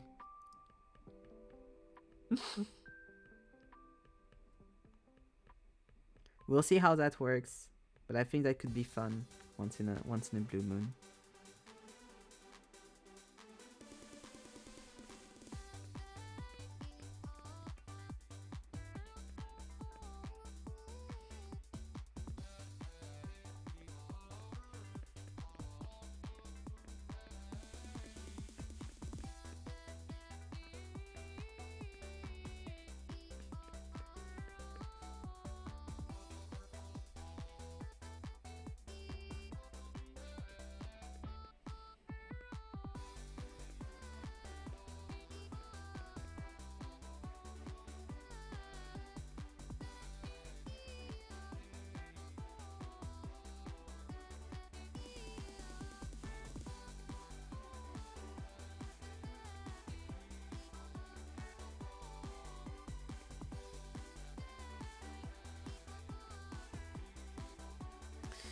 Do you think if you give a million apes a million typewriters, what goes faster? Me finishing this curtain? Or the Shakespeare play?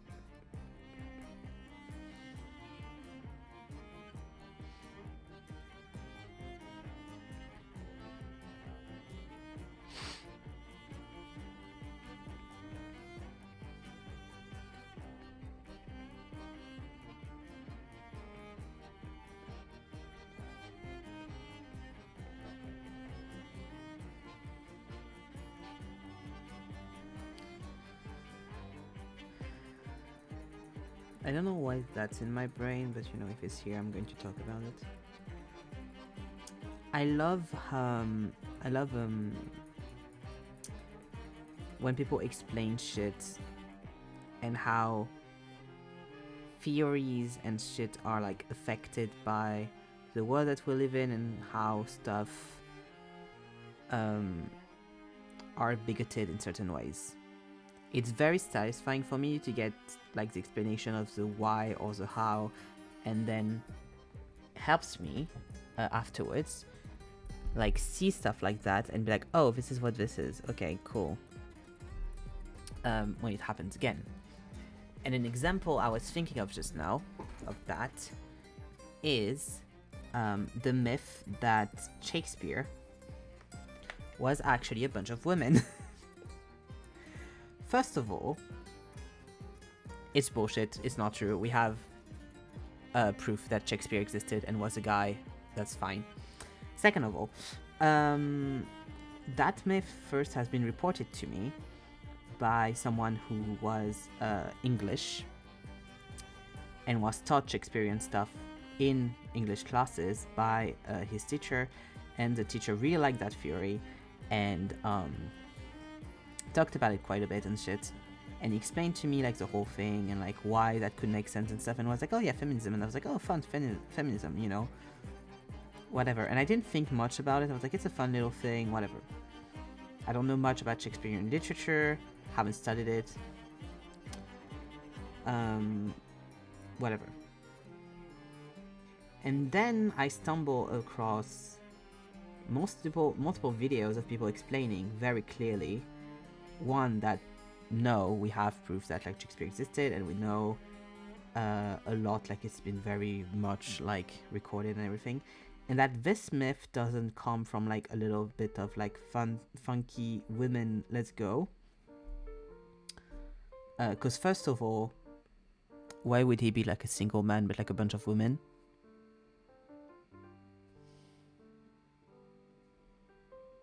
That seems a bit sexist. Second of all, it's actually classist. Because per society standards, it makes more sense to them that kind of work, that kind of art would have been written by a bunch of noble women rather than by one poor ass guy that was not from the socioeconomic class that he should have been in to have that amount of success as a writer and as an artist. And usually usually those theories stand from people that basically say, like, the bottom of it is Shakespeare, if he was that guy, would have been too poor to make good art. Which I think we can all agree is not a good take. It's so interesting to me. Even if sometimes I get gotten by the fake shit, to see the OG theory explained and then getting the counterpoint of like why it's bullshit, I always think it's so interesting. Especially on stuff like this where I have like no idea and no footing on it, because, you know, it's fully not inside my culture, it's fully not like something I was taught or whatever. Like, obviously I know who Shakespeare is, I know what his plays are, but like, I didn't study Elizabethan Britain nor Shakespeare ever, so.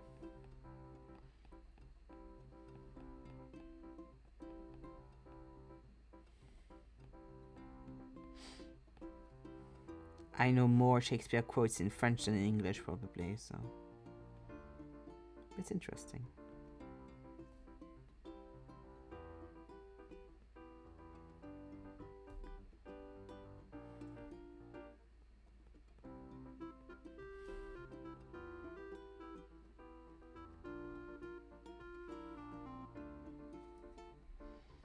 And like also, for example, the whitewashing of a lot of artists throughout history. The two that I know the most about being Beethoven and Alexandre Dumas. which is the writers, the French writers that wrote The Musketeers.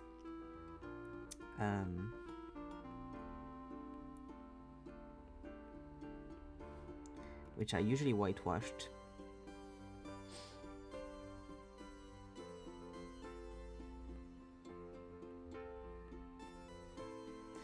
And of course, probably the thing that makes you kind of believe in the Shakespeare was actually 4 women in a trench coat theory, which is the one about the amount of women that their husbands have actually ripped out their writing and made it theirs, of their art and made it theirs.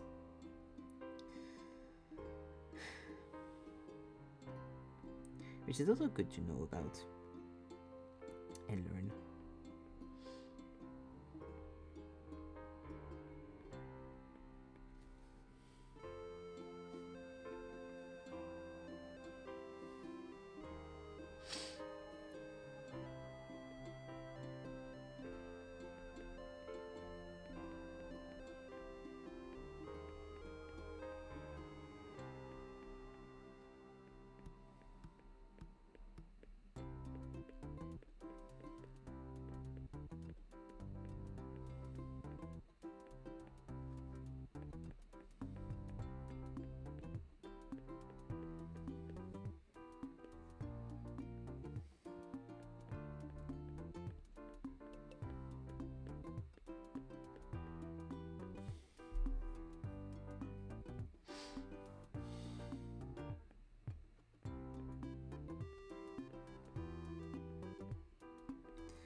The other day, Zeke sent pictures of an owl that was sitting crisscross applesauce, and he looked with his big eyes and was like, what? And I've been thinking about this picture ever since, and I fucking love owls so much. It's so fucking cute.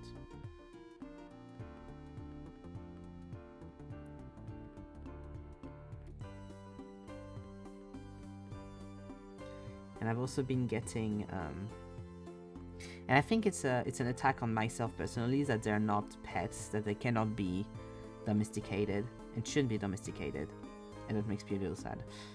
I've also seen like a few videos of like giant rabbits, and they make me like so happy. They're so cute. They're like the fucking size of a cat. They're bigger. Like I've seen households with like dogs, cats, and rabbits, and the rabbit is like bigger than the fucking cat. And I'm like, ah, so cute. And like, it's not a happy story because usually those rabbits are very traumatized, but like, I've seen multiple of giant rabbits that had a very tough life and then went into a really good home and now feel like safe and everything. And they are so cuddly. They love hugs and cuddles and just want to be hugged and cuddled all day. And I'm like,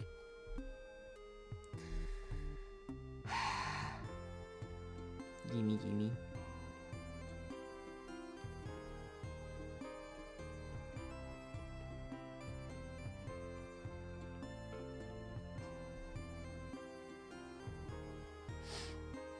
They're so cute.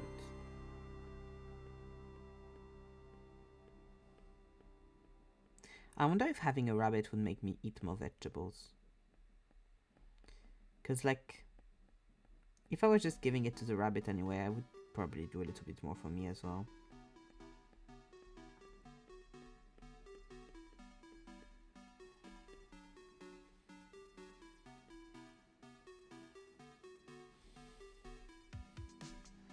And fruits, of course. Just before stream, this is just me telling you what I see on fucking TikTok now. Just before stream, I saw the fucking best video ever, which was like of a cockatoo, I think, like a little parrot, and basically its owner, like the parrot loves fruits, specifically strawberries and like berries.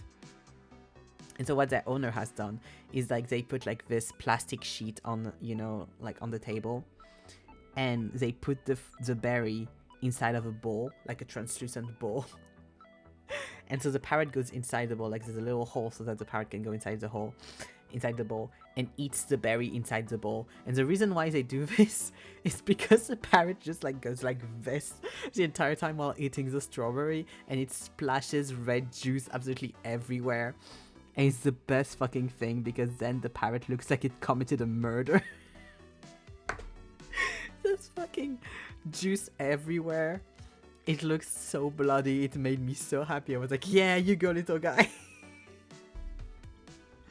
It's so cute. And then the parrot goes out and has like all the strawberry juice on his beak and on his little feetsies. Oh, it's so cute. And it's so funny.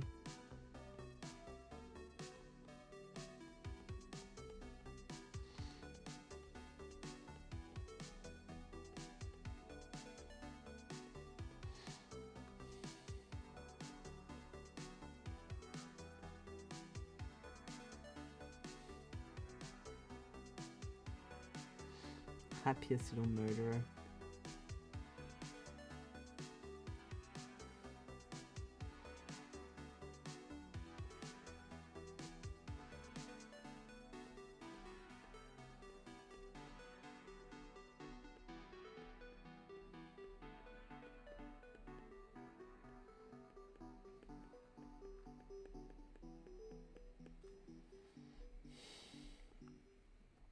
Okay, I'm almost done.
Wait, I need to do some investigation.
Okay.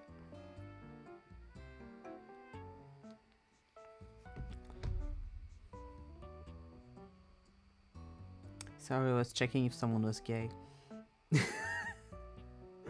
Sometimes you gotta. Sometimes you realize you're assuming something and you shouldn't, and you should check.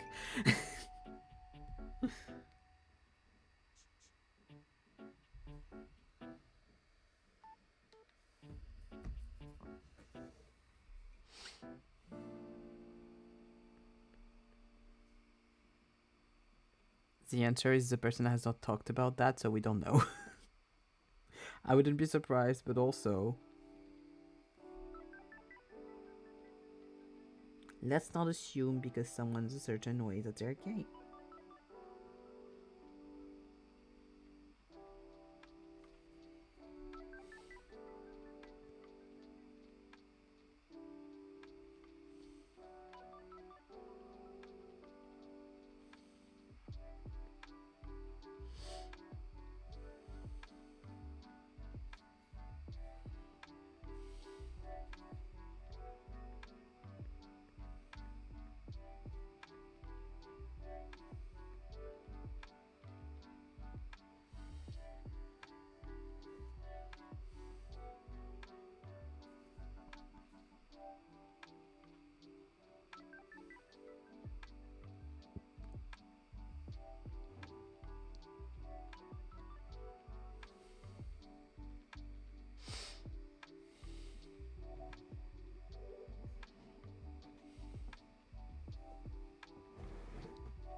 I should make a gay or queer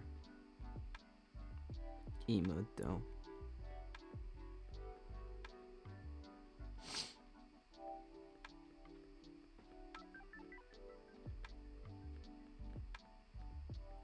But also, I don't know if it doesn't look a little bit prejudiced if I just make a thing with written gay in big. So, like, people might think that it's not meant to be something joyous. So, I don't know.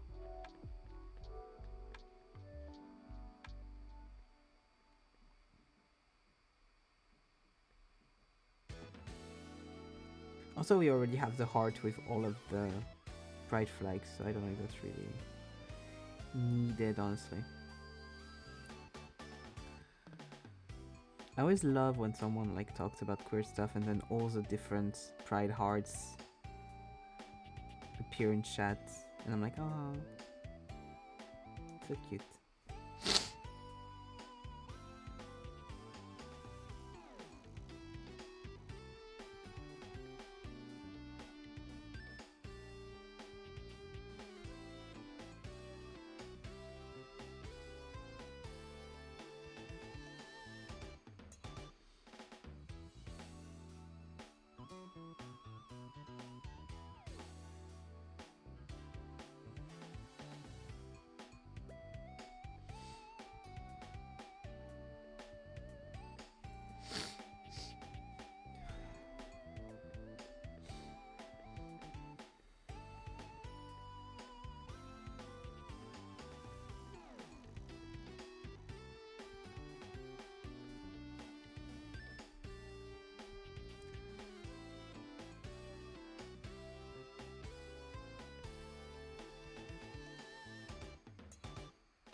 Pretty boy, come with me and say, I'm pretty boy.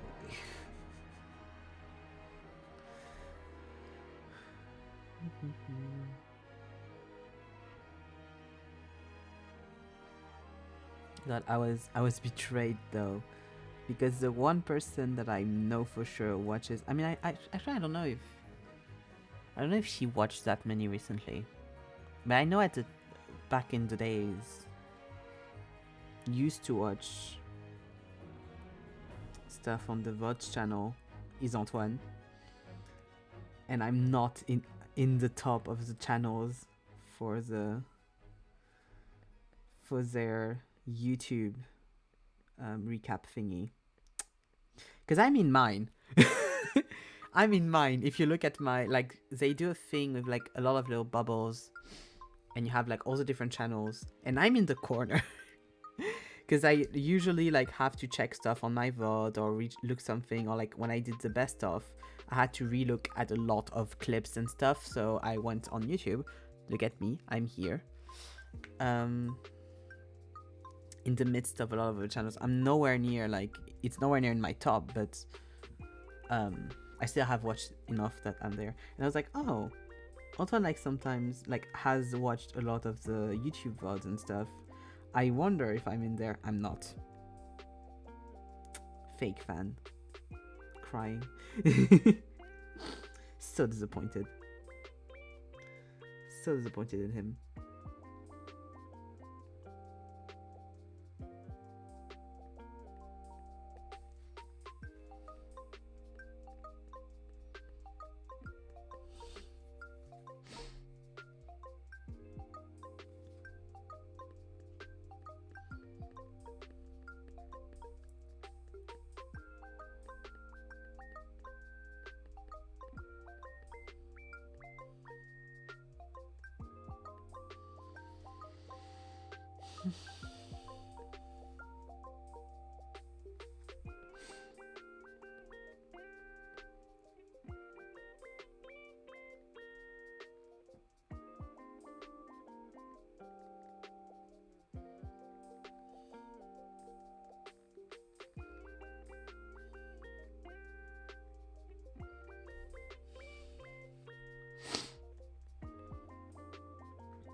No,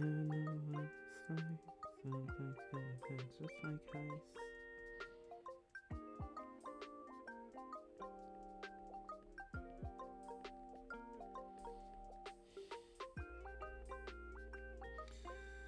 God, I've spent so much of my day just staring at this thing.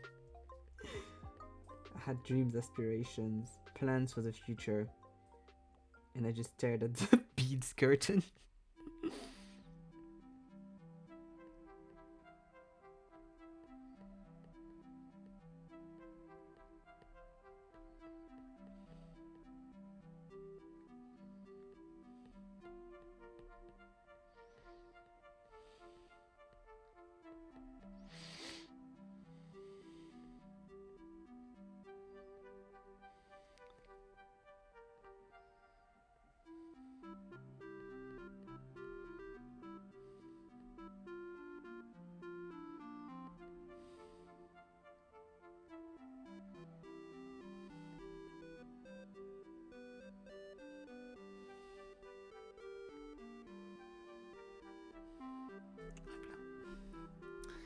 Here we go.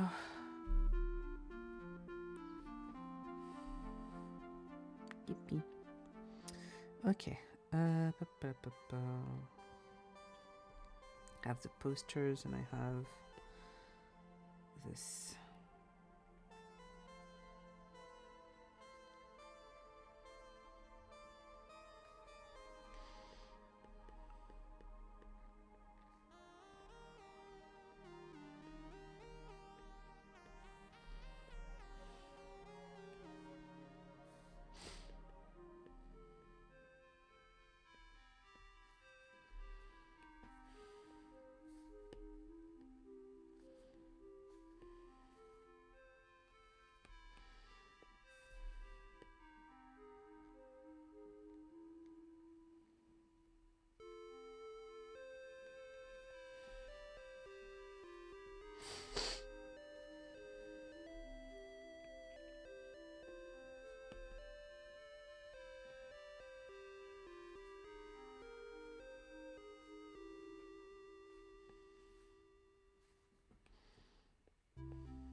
I love doing little stuff like this and being like, no one except me is going to know what the fuck you are. But I'm happy you're here. Up.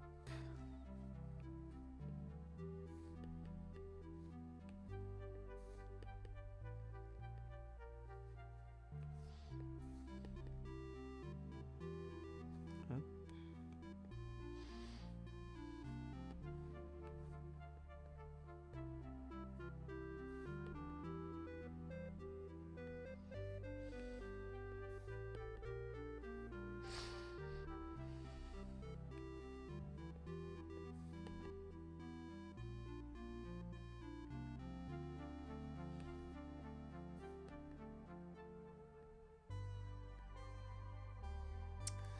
put a gun.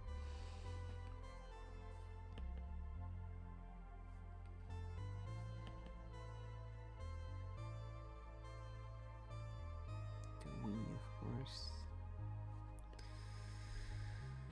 Hop. C'est supposed to be DS, so it can be pink. And the Switch, it has to be a bit more red. There you go.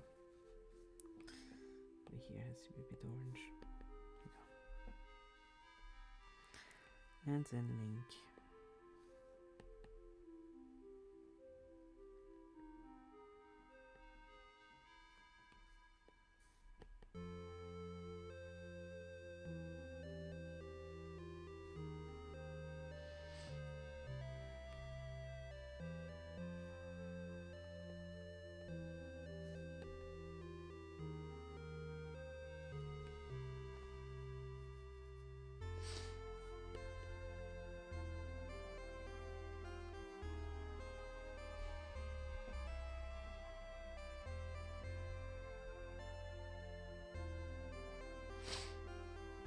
Okay, on to the posters. Yep.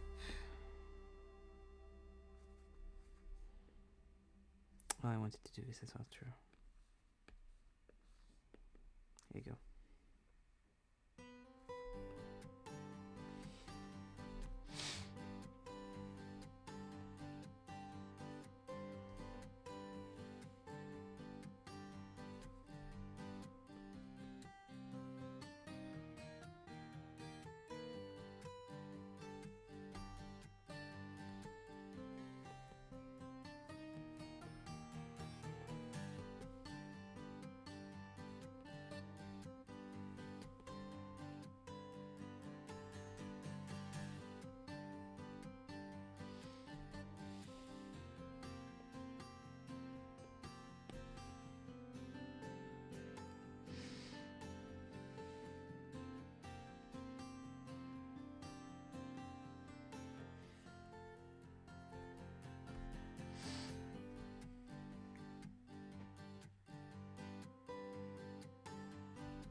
Up.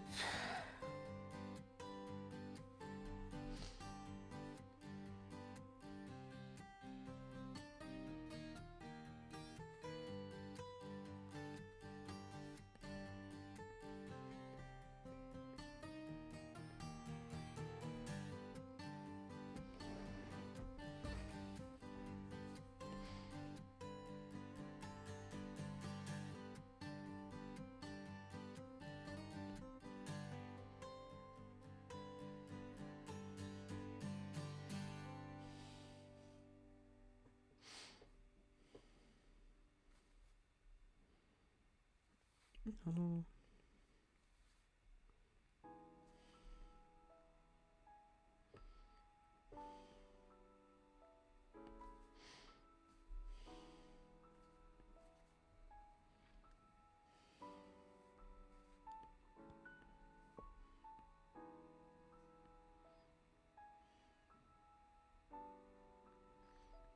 Also mix the Limbo with Little Nightmares as a little kid on top. Because I was like Might as well when I did the line art.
I feel like I might be wrong, and that might just be because I don't read shit that much, but about the kind of subjects. But I feel like I keep seeing articles being like, "Oh my god, this is the last time we're going to have this in a decade. This is the last one we're going to have this in like 100 years." About like either moon stuff or either eclipses. And then every like year or something, there's more of them. And I'm like, so it wasn't then just this month or this like for the year or whatever. So now every time I see something like that, I'm a little skeptic. I'm like, we'll see.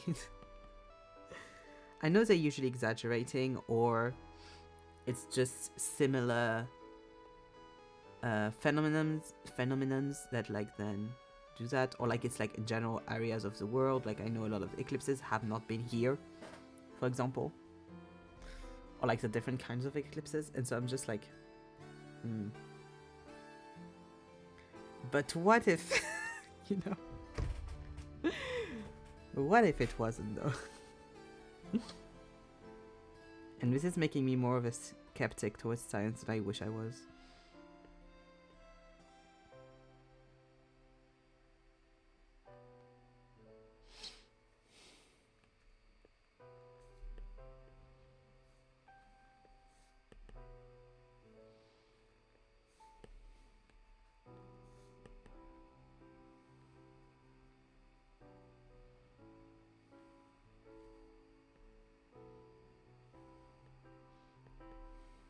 Also, don't mind me, I'm not making the character in this poster ginger for absolutely no reason.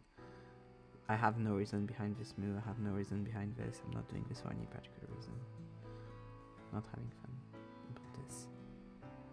I don't know what you mean.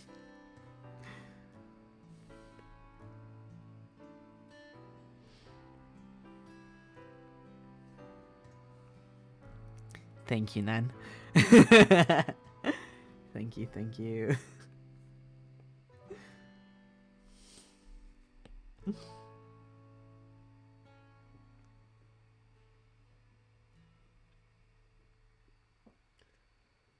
God.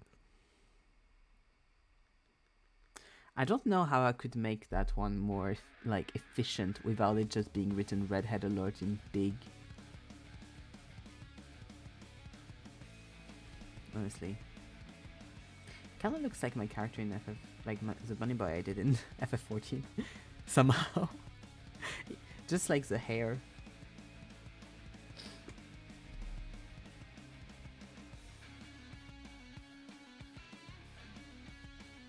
That's so cute.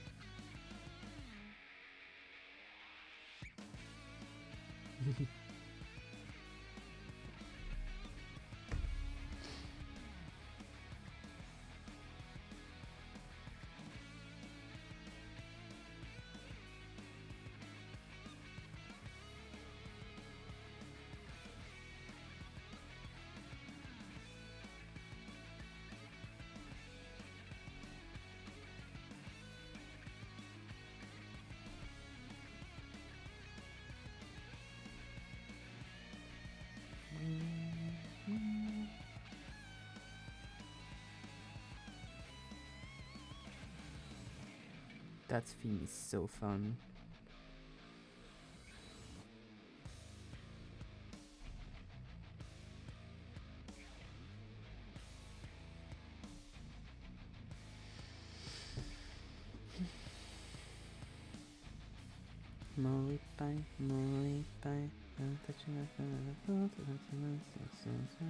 So to not break the color theme, it will be Sakura Miku that's rolling in the deep over here.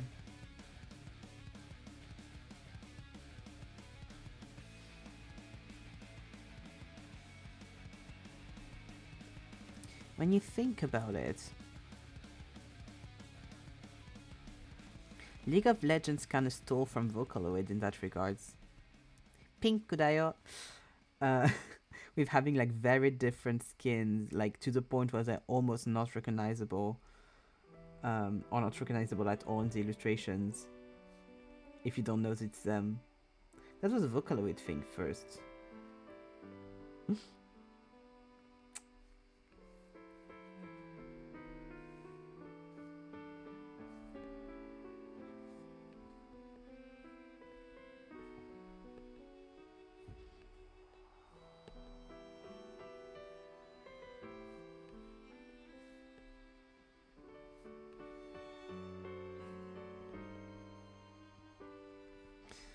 My dream, still kind of is a dream, honestly. It would be a fucking honor. When I was a kid, was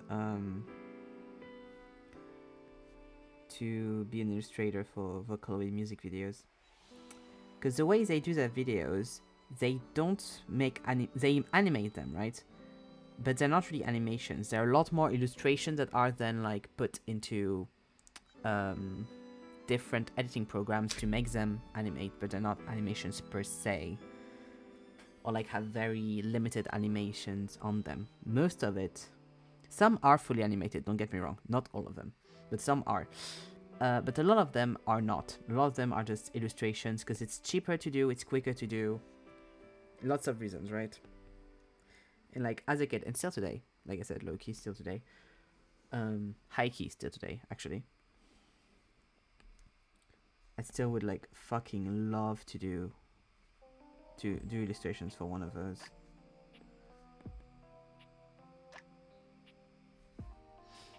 Be so fun, be so nice. Or even for Vocaloid covers. They usually search for people that have more of an anime art style. Sadly. And also I wouldn't even know how to apply. It's usually Japanese artists that do it for obvious reasons. And I'm not mad if they keep it, you know, like that.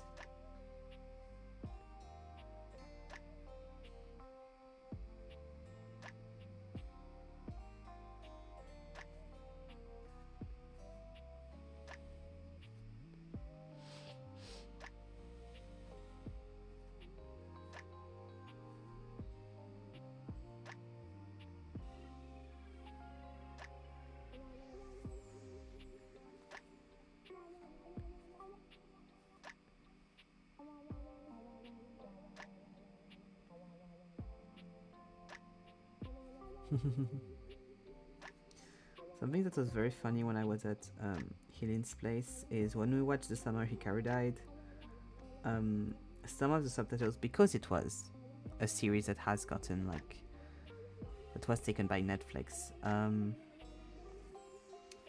some of the subtitles were a bit less queer than they should have been. And so Helen was like, that's not what they said. It was so funny to me. I was like, oh.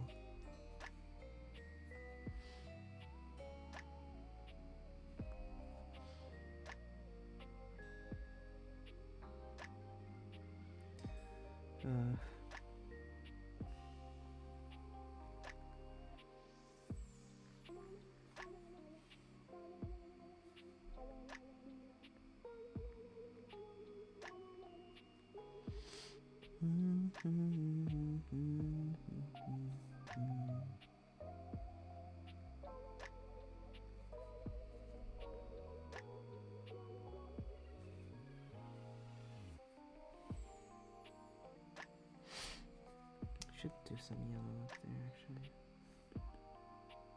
That's too bright. Here we go.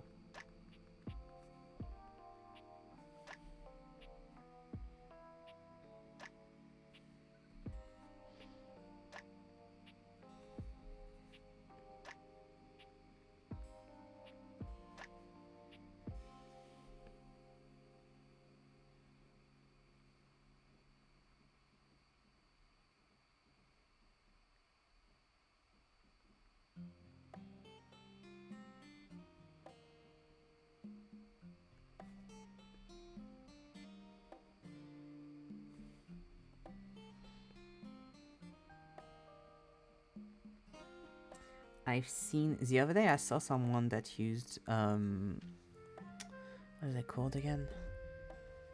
Same brand of controls that I got, but like the mini one that looked like a little, like almost like a little switch thing. And they used those as shortcuts for their art. Like they had it in their hand and they had like a few shortcuts on it so that they could have the shortcuts on their art program.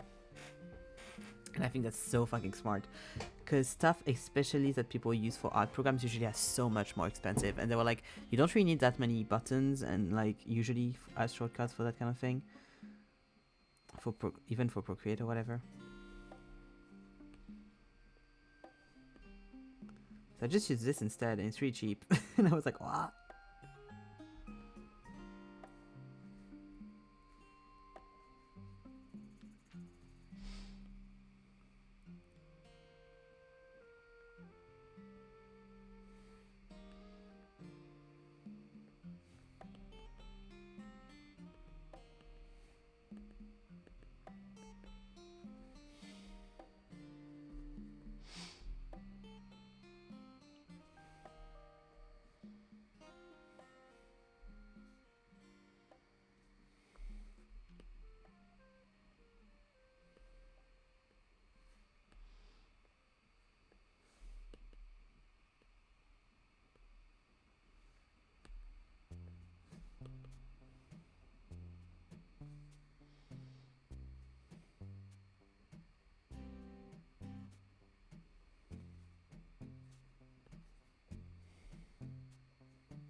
Okay. Ba-ba-da-ba-bum.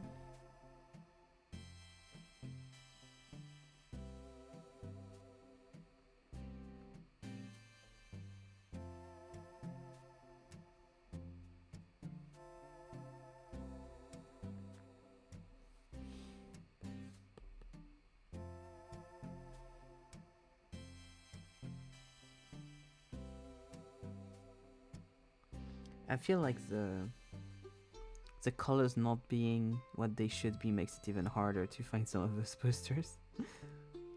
Like you cannot get that this is Expedition 33.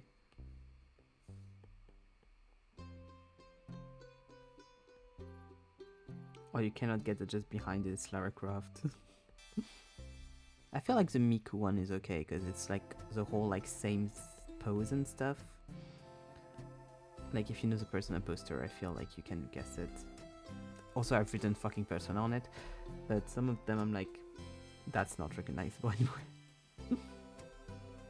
And I love that for them. Pink for Aerith. I've gotten a few like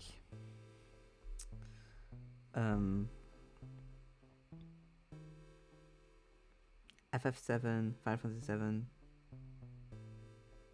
Rebirth and Remake edits on my For You page. I'm like, oh Helen. I've gotten one even that was like specifically Aerith and I was like, let's go.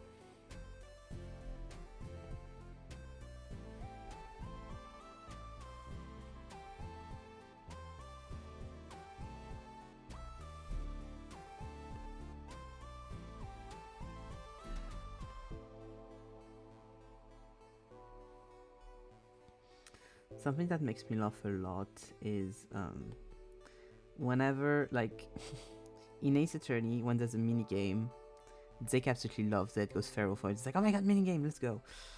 But when there's a puzzle, and in the last Ace Attorney, in the main timeline, so Ace Attorney 6, There are a few puzzles. They are extremely, and when I say extremely, I mean extremely simple, and they really like hold your hand through them, because they're like, we know we're not supposed to be a legitimate puzzle game. We're sorry. We thought this would be fun. Have a very, very simple puzzle. And every time it happens, of course, DK gets it very quickly, but is so annoyed at the fact that there is a puzzle in the game. He's like, nah, puzzle in my puzzle game, no. And I'm like, it's going to take you 5 seconds to do, be for real. Stop being annoyed at the puzzles.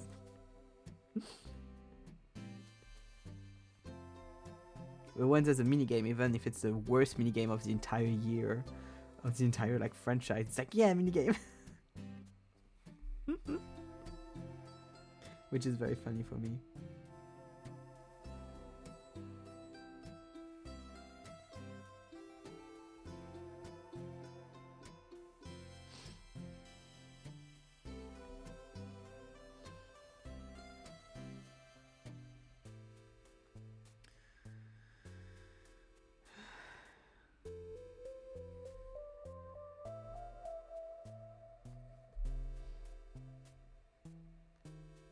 Wait, am I done with the base color? No, I haven't done the CDs. I was like, there's something I'm missing. Yes, the big stack of DVDs and CDs on the side. Up.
There's a meme that has gotten around, which is the internet screaming for Daniel Craig as Benoit Blanc in so the character he plays in the Knives Out movies, being in Sesame Street and like or doing a Muppets movie. But he's the only human and all the rest are Muppets.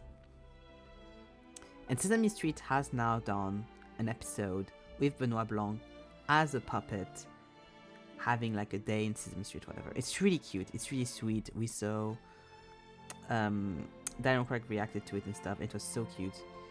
And then everyone was like, no, you don't get it. We want him as the only human in a Muppets movie. We don't want him to also be a puppet. Please. And that made me laugh so much. And I agree so much. That would be like, please, I want this as a Knives Out movie. It would be so camp. It would be so good. It would make me so happy. It'd be just for me. There's a rebirth of the Muppets right now. Like literally the show is going to be redone and stuff. Like they're going to do the show again. And I'm so happy. Miss Piggy was the last guest on the short and sweet tour of Sabrina Carpenter. She's the last one to get arrested during Juno. Iconic. Made me so happy. There's this amazing picture of Sabrina Carpenter. You can see her back and she's going to interview the person that usually would be arrested during Juno. And you just see Miss Piggy's head being like over the stage. And it's so good. That picture makes me so happy. It's so funny. Oh god.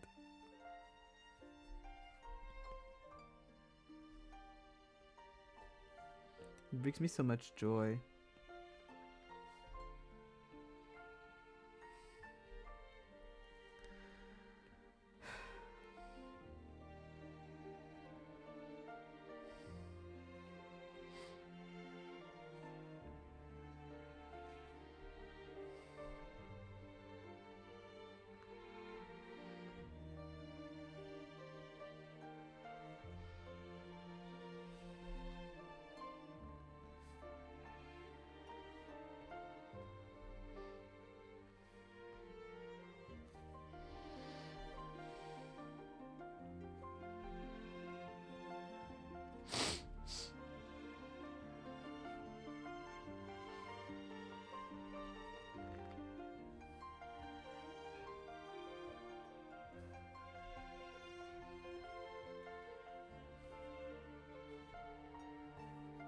And I think the guy that directs the Knives Out movies was like, oh, I don't know about a full like Muppet movie, cause whatever. And people were like, no, you don't have the vision. It'd be so good, please. And I agree with them. Muppet movies. There's a night. I have never seen it. But there is I forget the name of the Christmas tale, like a Christmas story, a Christmas tale. I don't remember, but you know the thing with like the Ghost of Christmas Past, the Ghost of Christmas Presents, the Ghost of Christmas Futures. That story. There was a version that was made with Muppets, and only the guy that was playing like the main guy was human, and all the rest are Muppets, and it's great because everyone, like the guy is so into it. He's so clearly for the role. He's playing it as if he was playing Shakespeare. He's playing it so seriously, and the rest are Muppets. And that's what I need in my life. That's the kind of whimsy I desire. I think it's so good. I think that's how Muppet movies should be. That kind of movies in general should be. You have one human, and the person takes their role very seriously. And you know the rest is goofy and fun. That's what makes it good.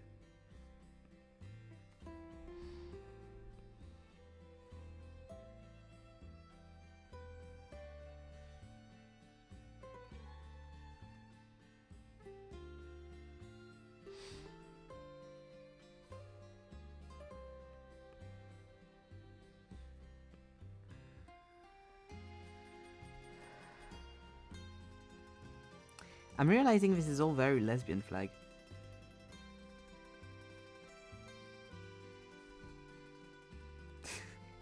the entire room. It's all oranges and pinks.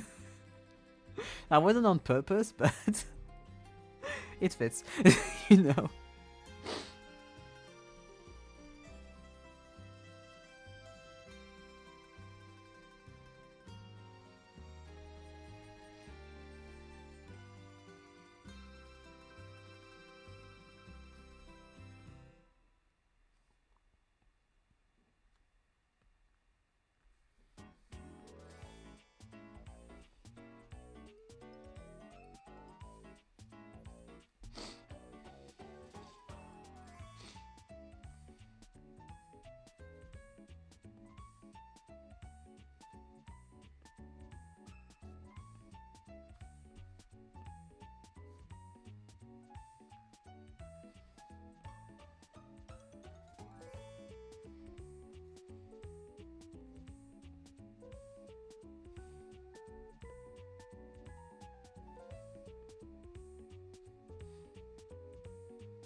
I just got a notification which is Zeke sending a TikTok, and the text is, I don't know if, no, that's a reply to a TikTok, so I don't know what TikTok is he's replying to. The reply is yippee yay woo, yes yes, I think.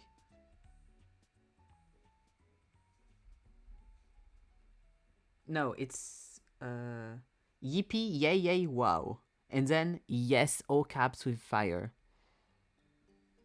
and then liked my messages. So it's something I sent.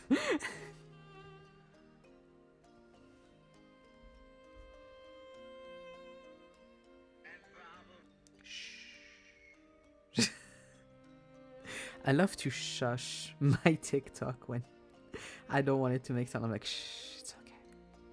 Shh. I'll be okay. I'll be fine.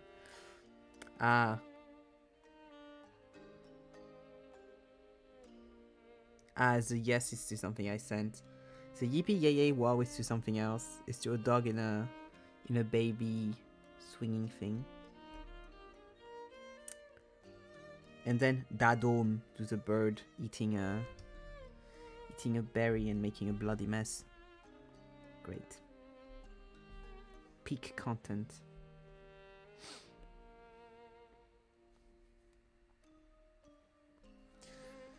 Till I believe this is killing me, as a thought bounce away to her face.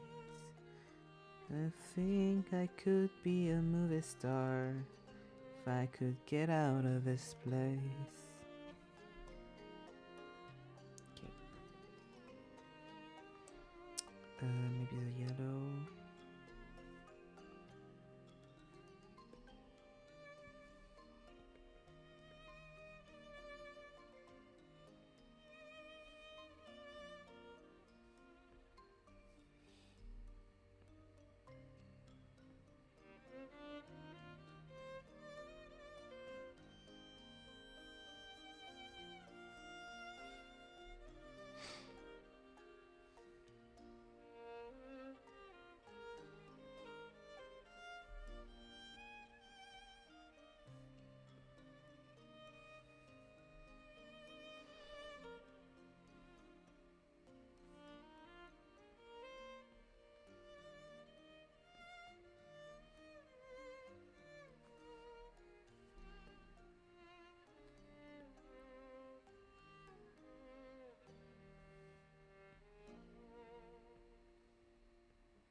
Hopla. Okay, and one more. What do I have for the one more? Maybe this. Yeah, this will be good.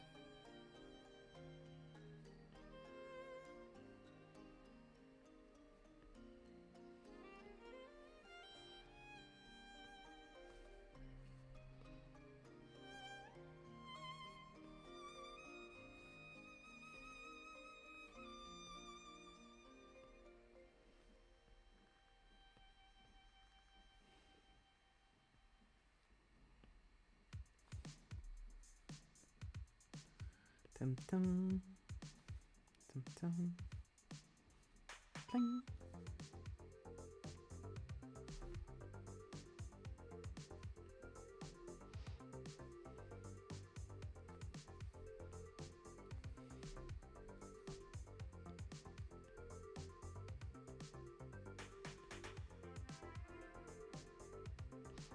Mm-hmm.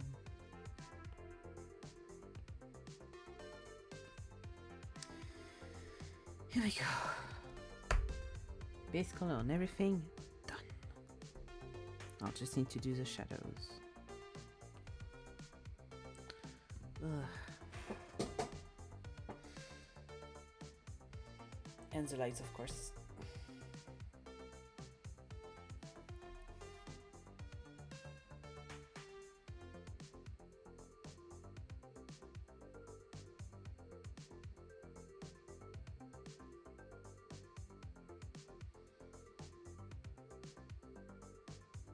It's not like 100% the vibe I was going for, because I think I made some of the tones a bit too dark and a bit too flashy, so maybe... Where am I? Oh, yeah. Let's see if I do this. Saturate a little less.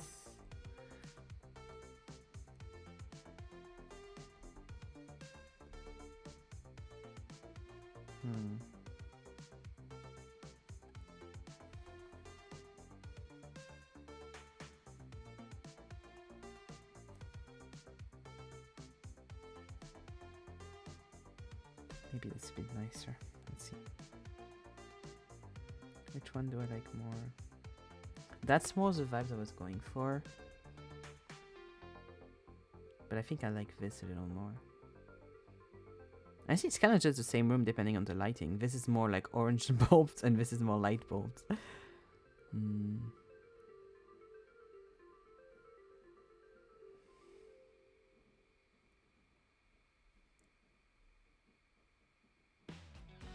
No, I'll go with this and I'll just adjust a few things. Because it's not about what I prefer, it's about the character. Up. I just need to readjust this and then I'll be fine.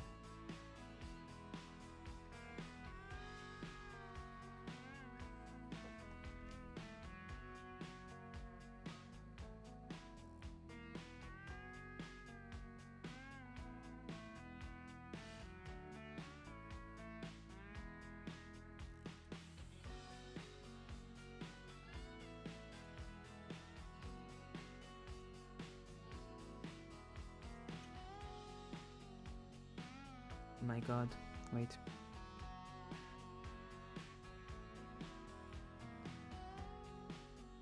Oh man, up, up, up.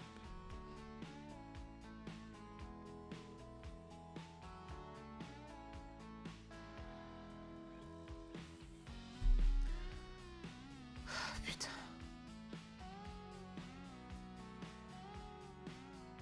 After fucking like years of me trying to get back my old Instagram account, I get an email from Instagram being like, we're so sorry to hear that like you weren't able to connect to your Instagram.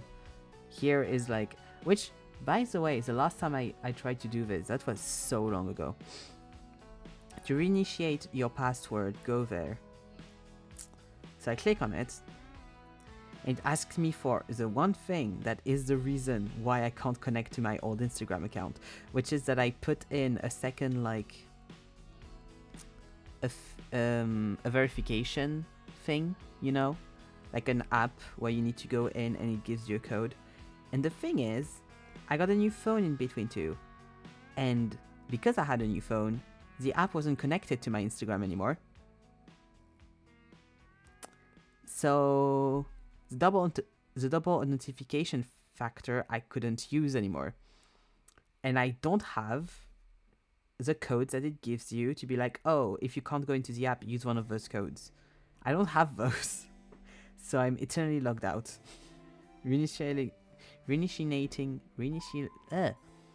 Redoing my password won't change shit. So yeah. Tired. I was like, oh, maybe. No. Fuck you. God, so annoyed. Why does it send it to me? I wonder if someone tried to hack into the account and that's why it sent me an email.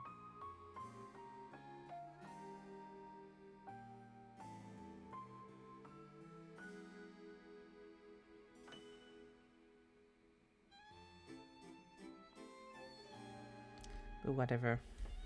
Have fun trying to hack the account. It doesn't work. Okay. Yeah, we'll stay on this, I think.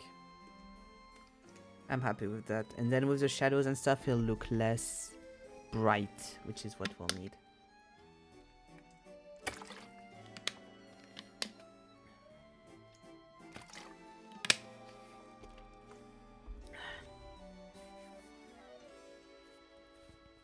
Okay. So we'll do the shadows on next time, which I don't know. Probably will be next Friday, because next Tuesday it's Lego time.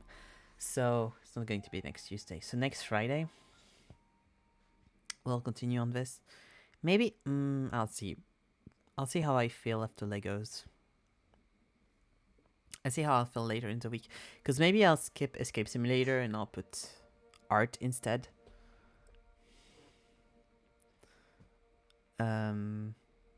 Just so that way next time I play it, I'm sure I have the fucking good computer for it and I can like finish the pirate stuff. I feel like that could work. And we still have like 2 days of the week where we have art streams. It'll be a chiller stream. It's a chiller week then. I'll see how I feel on Sunday. That's when I do my programming. But here we go. Up. So tomorrow we got Celeste, and then on Sunday we have co-working. We'll see how Celeste goes tomorrow since my computer's been a little bit iffy with streaming recently. So yeah, we'll see. We'll see if it's as laggy as last week. Hopefully not. Oh yeah, I know I was doing that. Sorry. So yes, that's co-working. I'm going to be going now. Thank you for watching. Thank you for hanging out. Next art stream we'll do the shadows on this, and I'll make sure I have a sketch ready for line art to do afterwards, because I don't think the shadows will take all stream.